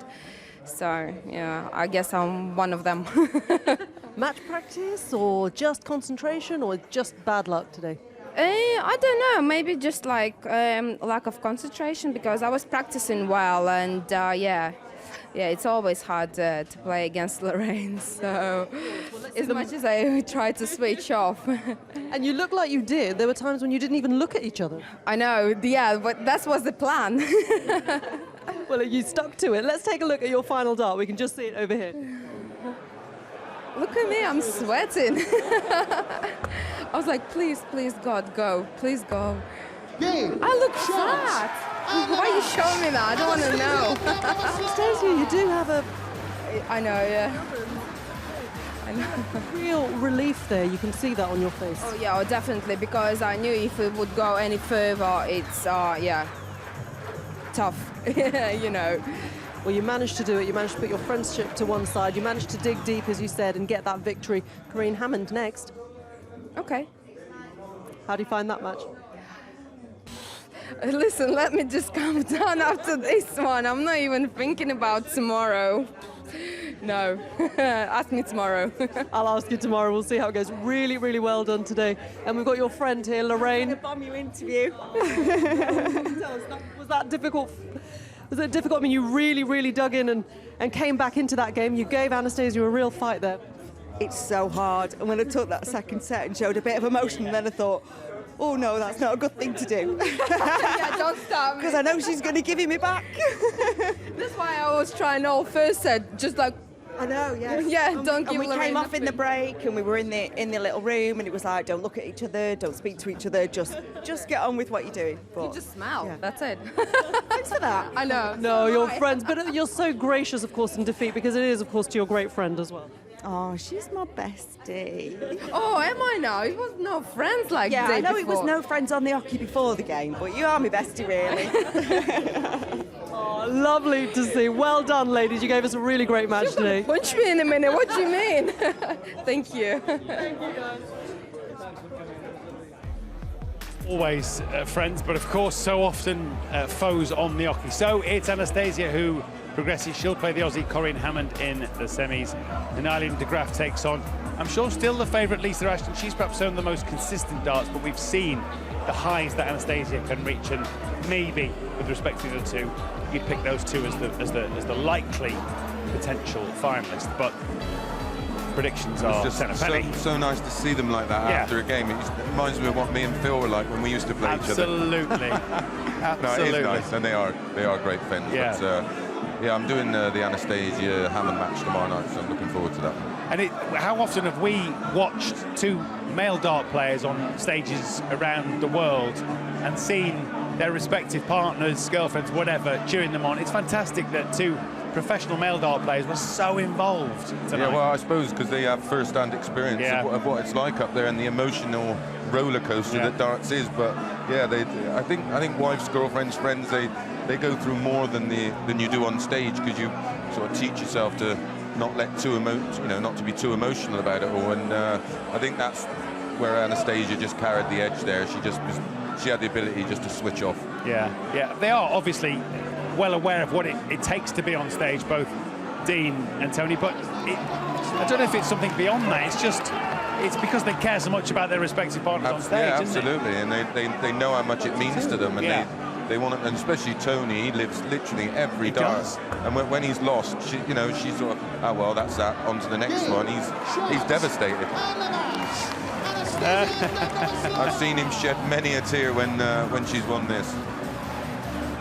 Oh, very nice, very nice. And yeah, it's touching. It's a fantastic match in every way, really. And it's a shame that there had to be a loser. Exactly, yeah. And it was only best of 3 sets. Yeah, short of 4. It would have been nice if it was longer.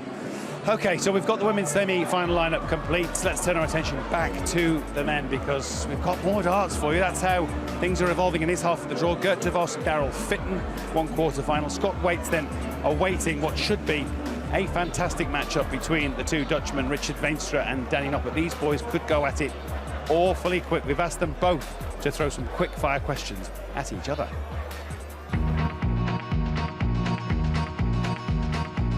Hello, welcome to Lakeside. This is Danny Noppert. And this is Richard Veenstra. En vandaag geven we het wereldkampioenschap... We need to talk English. Oh, I'm sorry. And today we give the world championship... A dose of double darts. Dutch. So, Danny Noppie. Take 46. Hello, Danny Noppert. Take 52. So, Danny Noppert, why they call you Noppie? I don't know, yeah. But you, Richard, why it's flyers? Yeah, it's from the speed skating, I guess. Okay. Nice. Danny, what's your favorite moment so far at Lakeside? The first win. Yeah, it was a great match, a great average. But first set was a little bit nervous. It's for the first time I'm here. I'm happy with this result. And about your first match? It was a tough game against Ross, but I was playing good. My finishes were good, so yeah, I was happy to win. How are you gonna play against me? I'll think with those 3 darts, I'm going to hit a lot of triples and doubles. Okay. And what about you? With 2. It's not enough. Enjoy the darts. Let the best Dutch win.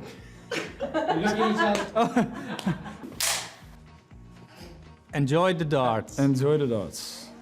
Let the best... Enjoy the darts. Let the best Dutchman win.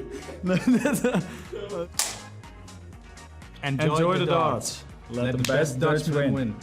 It's a good night from Danny Noppert. And it's a good night from Richard Veenstra.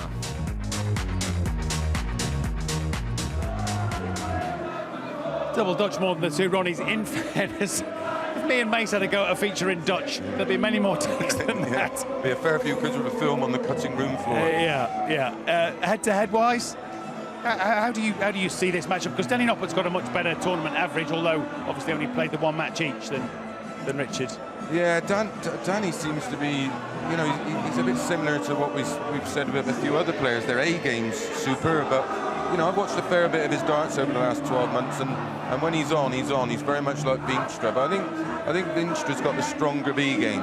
He seems to be a little bit more solid, but not quite as explosive as Danny. Richard's also got Lakeside experience, been to a semi-final here before. This is Noppie's debut, so that might matter. Yeah, well, experience, you can be experienced.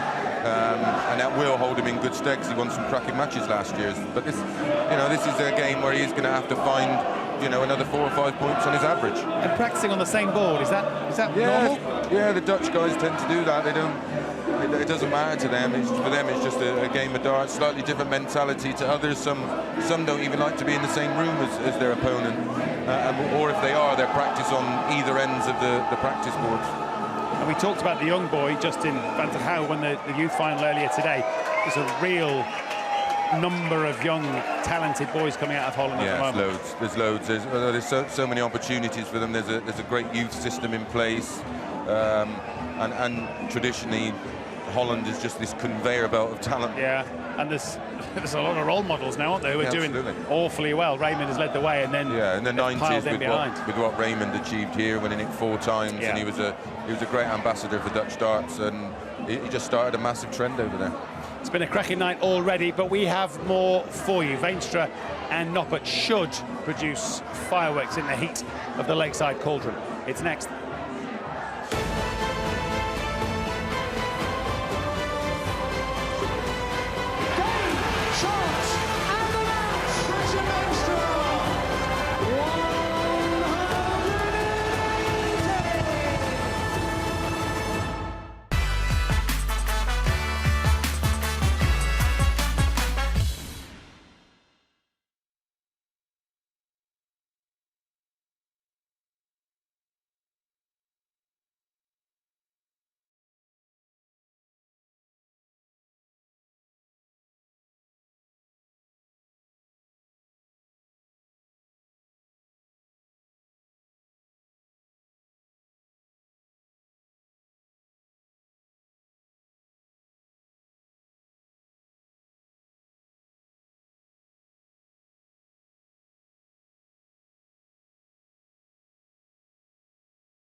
Welcome back to a raucous Lakeside. Already tonight, wins for Hammond over Casey Gallagher. Darius Labanauskas through to the men's quarters. He knocked out Ratajski and Anastasia, getting the better of Lorraine Winstanley. Two Dutch boys waiting to do battle, Richard Veenstra and Danny Noppert. They are all set, as is our MC on the stage, Richard.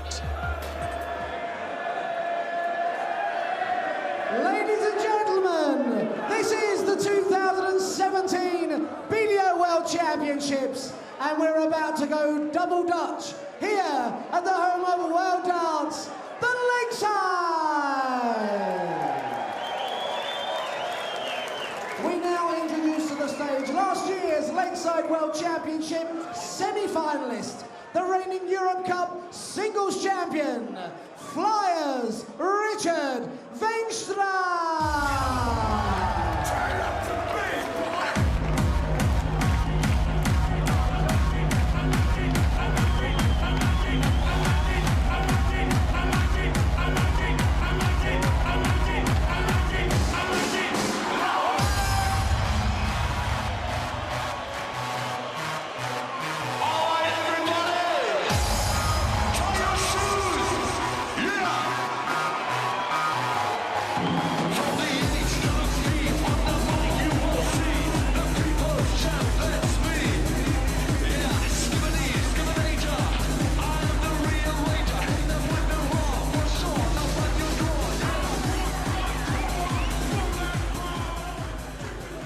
We now introduce our number 3 seed, the reigning Scottish Open and German Open champion. It's Noppy, Danny Noppert!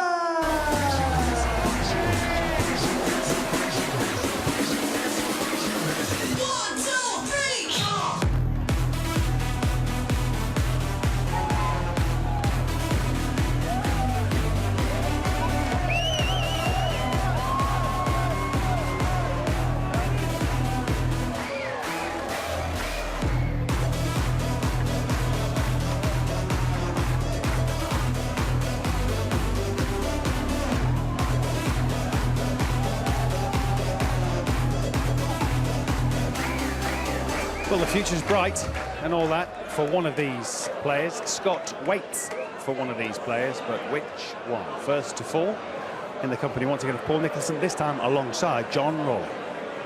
Good evening again. Hope you enjoyed the insight into popular Dutch music culture there, with the two making their way to the stage.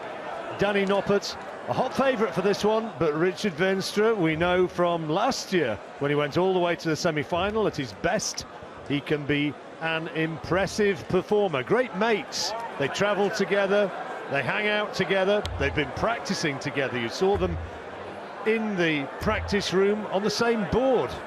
And there's not many would-be opponents or future opponents who'd be doing that. But there's Danny Noppert, seeded 3, world ranking 4, and as you see, beat Dave Cameron in the first round. And he really lets his darts go. He's a quick player, and this game will have a lovely rhythm to it, because Veenstra as well, who accounted for the feisty Scotsman Ross Montgomery in the first round, 3-1. He also likes to get a move on with it. Our referee is about to make the formal statement, and in 3 darts time, the match will be underway. Nick Rolls. Does he speak Dutch? Ladies and gentlemen, first set, first leg, it's Danny to throw first. Game on. Maybe doesn't speak Dutch, but he's got a Dutch tie, Dutch colours of the flag there. Well, the BDO referees have got a very good collection of ties, especially bow ties. Every country they go to, they've got a different one, different locations. But I'll tell you what, the music, John. 30. Tell you what, if it was down to Dutch dart players, I reckon they'd be able to keep Sankey's open in Manchester, which I hear is closing. It was an interesting 2 selections. 78. Danny Noppert, who you heard, a Scottish Open winner and German Open winner in that German Open in the final. He beat the guy we've just been watching, 58. Darius Labanauskas, 6-4. And the Scottish Open, he obliterated Dean Reynolds 6-0. This fella can play. Yes, he can. And we've seen another Scottish Open champion tonight in Lorraine Winstanley, so she's been eliminated. That was a decent game, wasn't it? Anastasia and Lorraine. I just thought that stacked up to be an appealing sort of confrontation, and Lorraine Winstanley gave her a bit of a run for her money. Well, he has come out in the same sort of form that he showed in the first round, where he averaged close on 99, 126. and he's on a finish already after 12 darts on 57. 134. Let's see if he can tidy this one up and put it away. Tops then. Double 10. Game shot. Well, he'll be very happy with that. Danny Noppert. Nice way to start a match. First to 4. He'd be very happy with that shot on double 10 as well. Very clever as well. 137. Didn't go anywhere near that the double 15. If you do go too high, at least you can go for double 4. Well, if you hit a double 15, you've got to go back to where you started. Noppert, who's made the big breakthrough really in the last couple of years. First time he's been here at the BDO World Championship. Richard Veenstra, 58. So impressive last year. Yeah, I think there was a lot of people who didn't know anything about Richard until his run to the semis last year. But tell you what, they know something about him now. He's had a great 2016, picking up a very 41. prestigious title at the Europe Cup singles, and of course he took the pairs in the team event as well. They don't hang about, do they? Good darts there from Veenstra, not quite on a finish. Plenty of Dutch fans in the audience, of course, here in force to cheer on their favourites. 100. Don't look terribly happy lot, do they? Richard's girlfriend, Monique, watching on as well. 88. There she is. That's rather a moody shot, isn't it? Nice work, boys. Tales from the crypt or something. No, don't be like that. Good looking lass. 140. Richard, you require 97. 97 then to square up the match. Tops.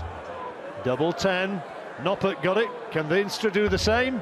No. 77. Danny, you require 135. Well, this is a good shot. Bullseye will be his first target. That's okay, because that leaves him 110. Which would have been treble 20 bull, but one doesn't help. 45. Ones very rarely help. Richard, you require 20. Double 10 for Veenstra.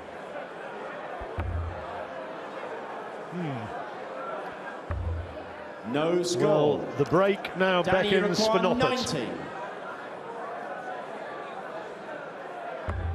Likes to go the 20s route. Bullseye. 54. It's a good leave. 20. He didn't want to leave it, he wanted to get rid of it. Just like Veenstra is trying to do on double 10 again. 10. Danny, So you double require 18 36. for Noppert for 2-0. Double 9. Both of them having early double trouble. Game There's shot the double and the 9 second to leg. give Noppert Danny the break of Noppert. throw. Third leg, it's Danny to throw first. Game on. It's a good double 9 that, you know. Outside wire. Didn't really mess with the single. A really good confident shot. And a great steal to break in that second leg. 60. Noppert's second favourite outright for the tournament. He was being quoted at 4-1 here in the 100. here actually in the venue. Not sure outside, but of course they tell you that they're giving you the best possible prices. But Glenn Durrant, favourite for the whole thing, still at 6-5 against. 45. Very interesting indeed. They're not giving anything away there, are they? But I guess on form through the season, he'd be the man. But Danny Noppert, second favourite, and then after that, you start running into the likes of Scott Waits, Jamie Hughes, Gert de Vos, who's playing Daryl Fitton tomorrow. That stacks up to be a good game. 140. I wonder what Glenn Durrant's price was when he was 3-0 down last night. apparently not as vast as you'd imagine. I did ask that 96. one, and I was told that apparently it didn't actually at any stage get to anything absolutely huge, because the punters didn't actually believe that he was going to lose. And of course, duly, they were proved to be right. 45. Very much so. Hell of a comeback though, isn't it? Yeah, brilliant game. Likely celebration as well. Obviously talking about Middlesbrough. 165. Well, talk about class. That was superb. It really was from Veenstra. Great opportunity to break straight back. He's going to come back on tops. Oh, good dart from Noppert as well. 134. A lot of quality in these two players. 40. Tops then for the break of throw, double 10. Oh, he's got to get a double, surely. 35. He has had 10 Danny shots at double 77. and hasn't had one yet. 77 for Noppert. Treble 19. That's all right. He's still got 20 bull. Bullseye for the set. For Danny Noppert. Yeah, it is. And he's doing exactly what Veenstra could not do. He's at 3 doubles. Throwing first. And Veenstra 54. away and running in the second set, almost before Nick Rolls has finished announcing that he's lost the first. Doesn't want to hang about, but Noppert, the big favourite for this match, despite a few of the travelling Dutch fans thinking that Veenstra was going to turn him over. He's very clearly taken the opening set. 140. I've spoken to Chris Mason on a few occasions this week about quicker players, and it is usually the Achilles heel of the quick guys that they do miss doubles. And it's been proved in that first set for 55. The Dutchman who's approaching the hockey right now. Well, we know he can throw better. A lot of it's 60. down to belief. Does he really believe that he's going to beat Danny Noppert after the excellent year that Noppert's had? If you think you're going to do something, you've got a lot more chance 98. than if there's little devils in your mind thinking, nah, I don't fancy this. They do creep in sometimes. What I like about the throw of Danny Noppert is just it's so 59. measured. It's got a lovely rhythm about it. Prods it forward, straight back and through. That's something that can be repeated again and again and again. Simple, like the Jeff Smith throw. Not too much goes wrong with it. Absolutely right. I think it's a very good comparison. 81. Well, Danny Noppert's on the finish. 68. 68 for the break-up throw. It's on now. Double 4. Good marker. Oh, he thought he got that. Richard, I thought he got that. 107. I'm with you there, John. I thought he had it as well. Veenstra's going for 7, I think. Yes, he is. Tops. And another missed-started double. He was so fast on that double top then, so fast. Double 2, double 1 for the break of throw. In you go. Short, and the first leg. Danny Noppert. And still Richard Veenstra yet to Second get leg is the Danny leg. to throw first. Yet to hit a double. 0 out of 11 now. Look on the bright side. Richard Veenstra's doubles percentage can't get any worse. Well, yeah, that's it. That is true. You can never better infinity at either end, can you? It's positivity in a roundabout sort of way. 85. There are those who'd argue that if he has a few more, 0 out of 12, 13, 14 would be worse than 0 out of 11. Let's take another look at Noppert's throw next time he comes up, because he... 100. Talk us through that. It's a very good extension. A lot of good angles that we're seeing from the side there. There's a tiny 59. little jump from the front foot, but it's good timing. But what I like about it is from the front you can see it's all very linear. All good straight lines. 140. Lovely. The point climbs and then it dives at the end, and you do find that with power scorers they do exactly 82. that. The point goes first as opposed to the flight. 161 for 2-0. Great first dart. Treble 17 would leave the bullseye. Not this time, but Veenstra has got to get a ton plus to be on a chance of coming out.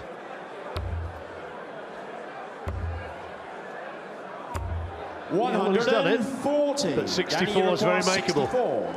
Lovely number, especially if you like the bottom corner of the board. But he might go 8, I think, because he likes tops. 24. It's a bit north of the target. Treble 20 would leave the bullseye. No, it's just not there for Veenstra at the moment. 83. Tops them for 2-0. Danny, you require 40. Can't see him missing this, really. 4 out of 11 he's had. Game shot and the second. How right you are. Danny Noppert. The professional insight into a player's mind. And Danny Noppert duly delivers. 2-0. 5 on the spin. We had a game earlier in the afternoon like this. Mark McGeaney took the first 2 sets against Scott Waits without reply. 106 legs to 0. Waits was sleepwalking though, wasn't he, in the first 2 sets? He just wasn't at the races. And then he woke up and someone hit him around the head with a club. And he actually bought some pretty good darts after that. Sure, you'll love hearing that. Big lad, Scott. I'll look forward to that little bit of banter between you and he when you meet up later on. 140. You'll see me about 50 metres in front of him running the other direction.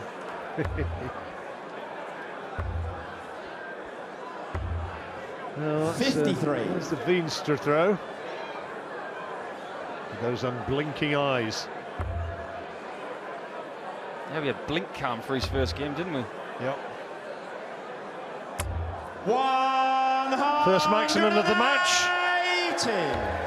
Noppert at this stage is looking by a distance the better player. 47. 47 for another set. Break after this, and surely he's going to take it out, and duly does. Set. Richard Veenstra needs to get off stage and do whatever his warm-up routine is, because at the moment he's on the receiving end of a drubbing. He comes off 2 sets to 0 down, and Richard Veenstra is moving very well indeed, as befitting a man who many see as the big threat to Glen Durrant for the title.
So far, so Noppert. This is the story of the evening. Corinne Hammond, a semi-finalist in the women's draw. She beat Casey Gallagher 2-0. Darius Labanauskas through to the quarters in the men's competition.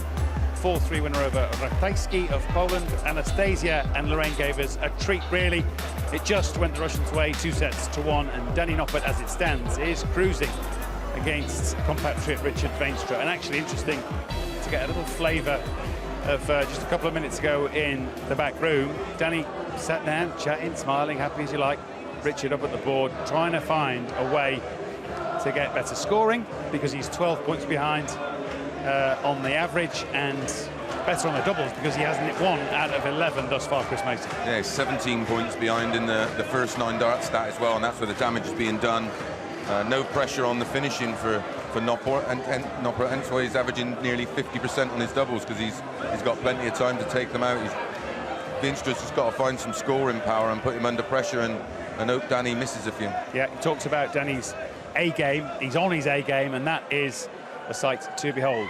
Is there a way back for Richard Veenstra? We've seen it before. The break sometimes does funny things. Let's find out as we go back to Paul and Joe.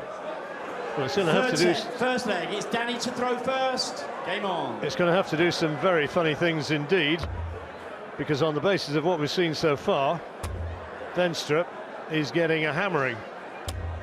100. Yeah, it's definitely a one-sided contest so far. Look at that, he can't find a double. 0 out of 11. Hideous. 96. Paul Hogan, when he was playing Glen Durham last night, had 10 out of 13. Slightly different side of the scale. That just goes to show, doesn't it? I mean, it's so important 46. In this game. OK, he's being outscored, but if you don't get even close to winning legs, then 140. with no doubles, then you really are at a disadvantage. See him practicing away there during the break, hoping to find his mojo. 58.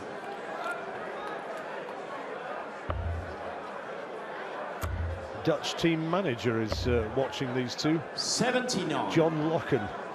There he is. Very, very impartial, of course. He won't be saying anything out of order. An Everton fan, Stuart Pike, would be delighted. Just about to mention Pikey, but he's loving the 54. Fact that Schneiderlin has just signed for them. He has. 24 million. Whether or not it's a humongous waste of money remains to be seen. Time will tell.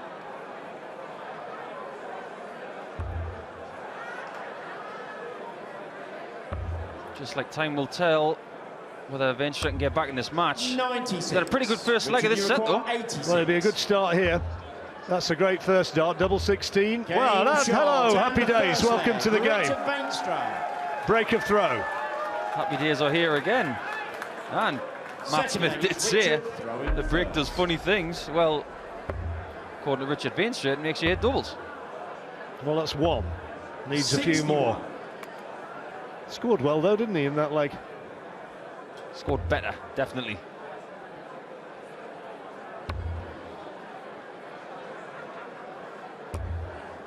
$45. He's Justin Tahau. Van Tahau. Van Tahau. I better start getting that pronunciation right, because I suspect we're going to be talking an awful lot about him over the next few years. Absolutely right. I've been practicing that for days. I was watching him while you were blathering away in that last match. I was down in the practice room, and I tell you who he reminds me of when you see him on the practice board. Just the sheer nonchalance of it. There's a 180, that's pretty nonchalant. His first maximum of the match, and he continues to perform like a different man. It's a bit Gary Anderson-ish. I had a feeling you were going to say that, you know. 60. Well, a nice picture of the way that Richard Veenstra likes to put his darts together. 97.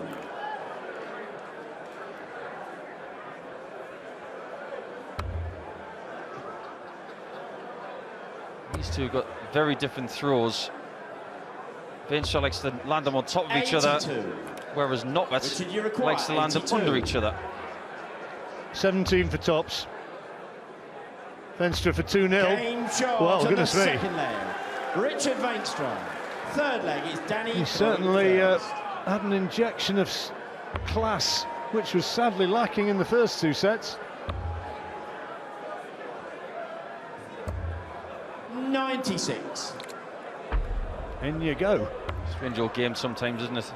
Actually, the break came at the wrong time for Danny Noppert. 58. Sometimes you just need to go backstage and just have a word with yourself and go back to basics. But you do learn from the things that you're doing wrong up there. And go backstage for about 5 minutes and try and fix it. Well, he seems to have done a fair job so far. But he's got to win the set. And Noppert on the throw here, looking as though he's got the edge in this particular leg. Nice opening dart. 100. Well, Veenstra uses a flight that not a lot of guys use. You see 96 hair or teardrop flights, you see kite-shaped flights, which Danny Noppert is gracefully using there in black. Big wing flights, slim flights. But the ones that Richard Veenstra's got are a little bit unusual. They've got a flat top. What a perfect example of a 180 from the side angle. Danny, you require 160. 160, it can be done. Not now. So Veenstra, this is for the set, 71. 71. Treble 13, single 18, and double top for the set. Ooh, he's had a bit of a pause. 51. Danny, you require 60. I wonder why. Noppert then, 60. This for the hold of throw, just moving along the oki. Double 10 now. Well Game done, shot well done to indeed. the third leg, Danny Noppert. Fourth leg, it's Richard throwing first. You mentioned about Justin Van Tachau, about his nonchalant style, and very much like Gary Anderson. It's very ominous, isn't it? If we get another Gary Anderson. Well, he looks like a talent. 85. If he's anything like Gary Anderson, if he's half a Gary Anderson, we're going to get a lot of 180s and quite a few titles. Gary didn't pick a dart up till he was 25, and this kid's 16, isn't he? 45. And I don't say that patronisingly or disparagingly, more admiringly.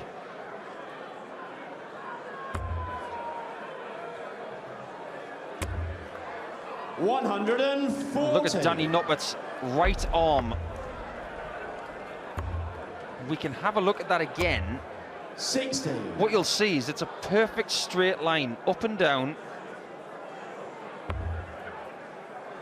All you see is that arm just going back and forward, no deviation to the left and right, and that's a great throw to watch. 100. Straight back and forward, and a beautiful follow through. Well, he's in with a chance of a break here. 134. I think if Veenstra is going to get back, I think this leg is really important for him. If Noppert takes this one, and then he's going to have darts for 3-0. It's a good cover shot. Richard Veenstra on 162, no checkout. Where's he going to go? He thinks and thinks, may go for bull. Right, 94. Now this is big. This is huge. This could be a heartbreaker shot. Now he's got to go treble 18. He's missed it. Well, that was unlucky. 22. I don't believe in a lot of luck on a dartboard, but that was very unfortunate. Look at that. Richard, you require Goodness 57. me. Could that be the bit of fortune that Richard Veenstra needs? This is huge. 17. He's missed it. He has missed it. Danny Noppert gets away with it 72. and comes back after 72. Looking at the 16s, and now double 12. And that is a moment of real pain for this man. Richard Veenstra should have won that, but didn't. We've talked in coverage about stepping on your opponent's throat. First. Game on. That was the definitive moment of that. Brilliant shot from Noppert, so clinical. Yeah, great check out. Treble 16, double 12. And now he's away and running. 140. And running fast in what could be a leg to give him a 3-0 advantage. Those people who had a little look at the shutout as a wager will be thinking that that is a distinct possibility. Is this one of your first looks at Danny Noppert, John? It is. It is, absolutely. And I'm very impressed with what I've seen. Watched him in the first round, obviously, and seeing him again here, and he does look as though he's got a lot of talent. It's because it's such a simple throw. There's not so much which is going to go wrong. It's a great lesson for everybody at home. You want to get better at darts, keep it simple. 140. And a little bit of aggression in the arm like that doesn't hurt, because you can put them closer together the harder you throw them sometimes. That was a great visit from Noppert. 100. Danny, you require 161. He's on a checkout, 161. Can't be done this time, but his time on his side, 6 darts to do it, because look where Veenstra is, back on 289. Coming down the board. Oh, great shots, great shots. Oh, penny for your thoughts, Richard.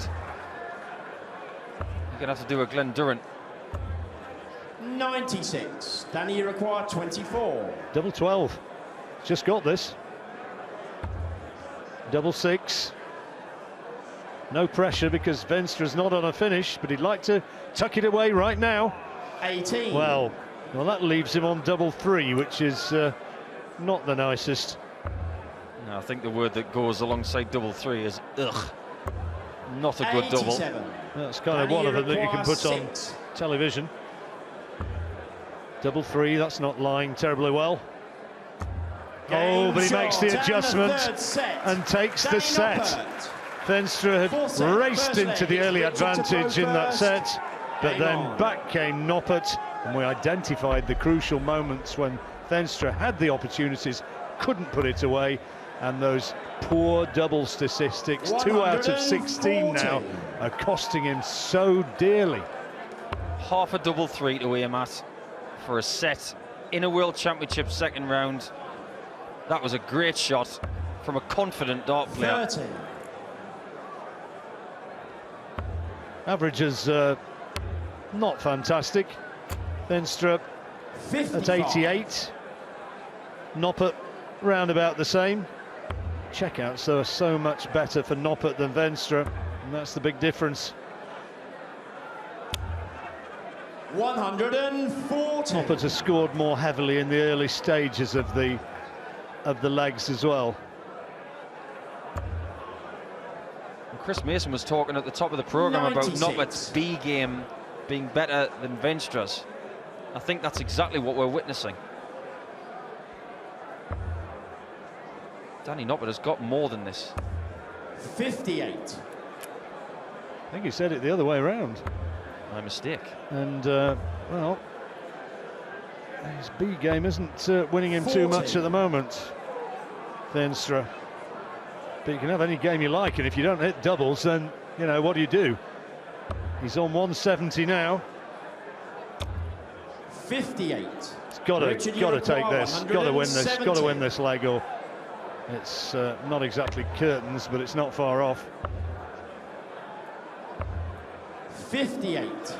It'll be a case of taxi for Mr. Veenstra. This is a position where Danny Noppert can put a lot of pressure on this 112. That's not in the treble. That is. Oh, how about that? 34. That 112 just got a lot harder. I was very impressed with that. That was Taylor-esque. 60. Danny, you require 81. Well, 81 for the break of throw. 81. 62. Got to go 12. Bullseye. First leg of the fourth set. Oh, what a peach from Danny Noppert. Danny Noppert. What a lovely shot. And he looks at his friend and says, sorry, I'm taking this. There's only one boss up there. Veenstra is getting a tousling.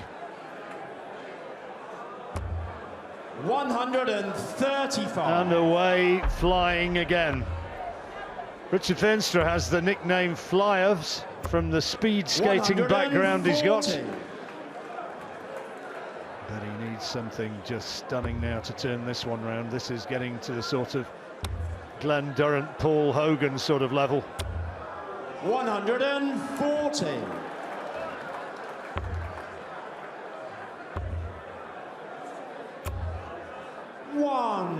Danny Noppert looks like the kind of guy that belongs at the thick end of tournaments. I mentioned his victory over Mensur Suljovic at the Grand Slam in November. And at that point in time, 96. I was of the thinking that Suljovic was probably one of the 3 best players on the planet. And Danny Noppert took him out. There's a maximum for Veenstra, but is it all too late? Gives him a chance though, and makes this 130 look altogether more challenging. Needs another treble 20 for the bullseye. Bullseye now for 2-0. Oh, so close to doing it again. Richard, you require 81. Boy, that was close. Now Veenstra has got to do exactly what Noppert's just done, but he can't hit the single 12. Dear, dear, dear, dear, dear. It 41. happens, but my goodness, Danny, how painful is that? 25. Noppert, 25 for 2-0. 1 for double 12, his favourite. And in we go, 2-0. Danny Noppert. Third leg is Richard throwing first. I'm afraid that it's like trying to push water uphill now for Richard Veenstra. 96. I thought this game might be a little bit closer than this. I'm being proved very, very wrong by a very good player. 140. Tremendous start again to this leg. I wonder if he's going to win this with a whitewash. It looks as though Veenstra, the way through those, has almost thrown the towel in. And Noppert is now getting into exhibition mode. 140. It's not taken very long at all, this. 35 minutes in total. 99. Is that including breaks? Including breaks, so if you take those out, it's really been a quick-fire victory. It takes more time to cook a chicken Kiev, it really does. But this has been a stunning performance. 57. And this is going to send reverberations around the Dutch scene, because Noppert is really taking his friend apart. Danny, you require 100. Well, this is for the match. 164. Great first dart. Treble 18 for the bullseye. He can do it. What a finish this would be. And there it is. A fabulous performance. What a way to win it. And Richard Veenstra has been absolutely blown away by his great friend Danny Noppert. He's testing the friendship. He's got a smile on his face. And Danny Noppert almost saying, sorry about that, mate. I had to do it. I had to play. And he played so well. The average only just over 90, but it was the way he did it. He got darts when he needed them. He got finishes when he needed them. And what a way to take the victory and advance into the next round with that fabulous 164. Check out Richard Veenstra leaves totally obliterated. And Danny Noppert, if you've not heard of him before, if you're seeing him for the first time, well, remember the name. Well, I thought it'd be quick. I didn't think it'd be quite that quick. Danny Noppert at the double. Richard Veenstra tried. Of course he tried. Couldn't really lay a glove on his compatriot there, the 164. Summed it up. Reaction and the roundup next.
very, very impressive from Danny Noppert. When he needed them, they were there.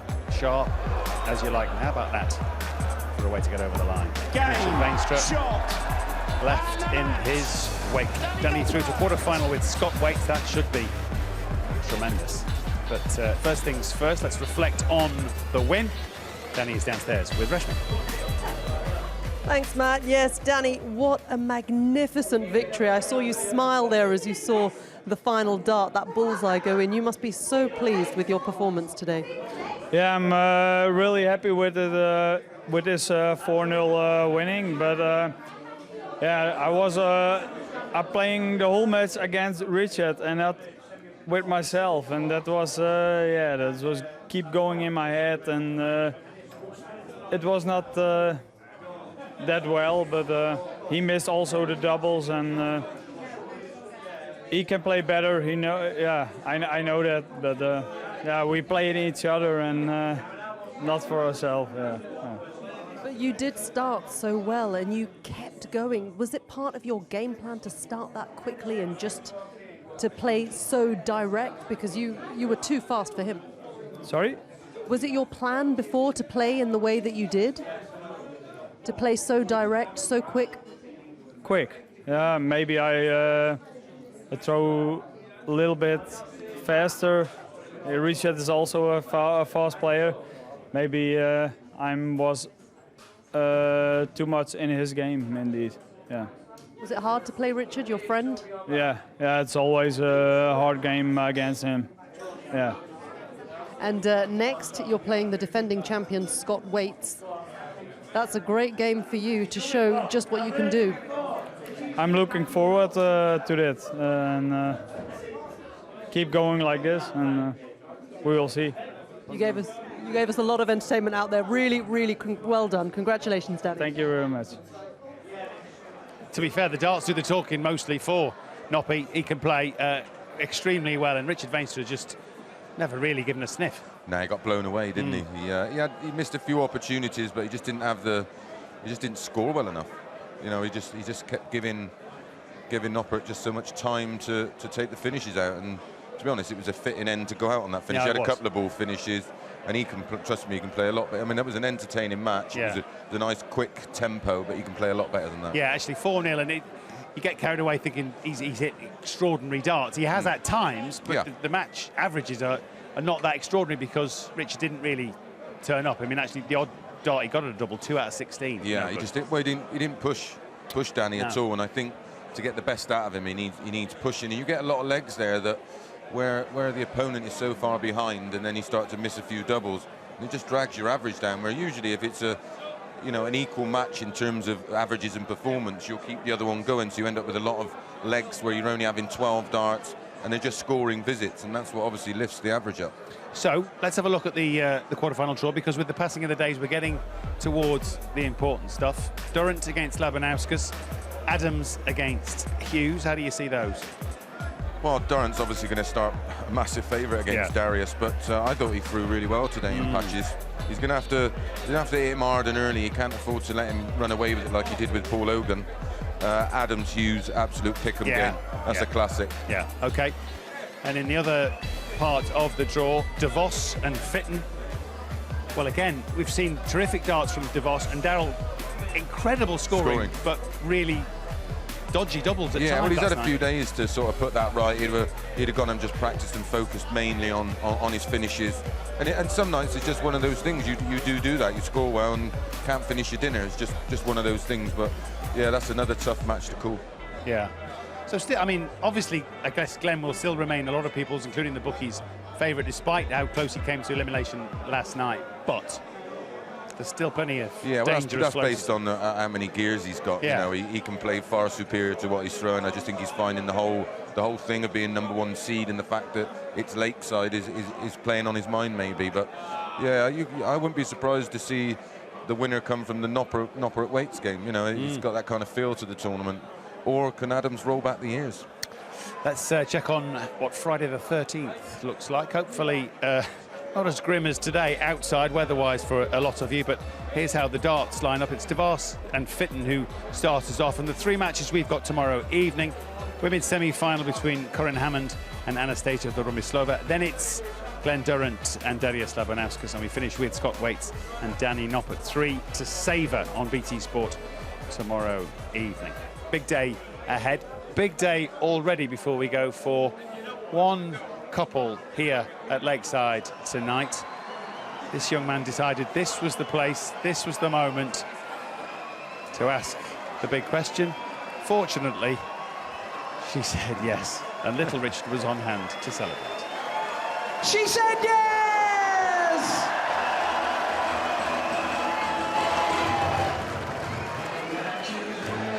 A nice way to end a splendid day at the Lakeside. It's been thunder, snow, and God knows what else outside. But in here, it's been boiling the bag hot and dramatic on the Yockey. We are back, of course, for more tomorrow evening, 6:45 as usual. We start with all the action from day 7 at the BDO World Championships. Make a date. We'll see you tomorrow.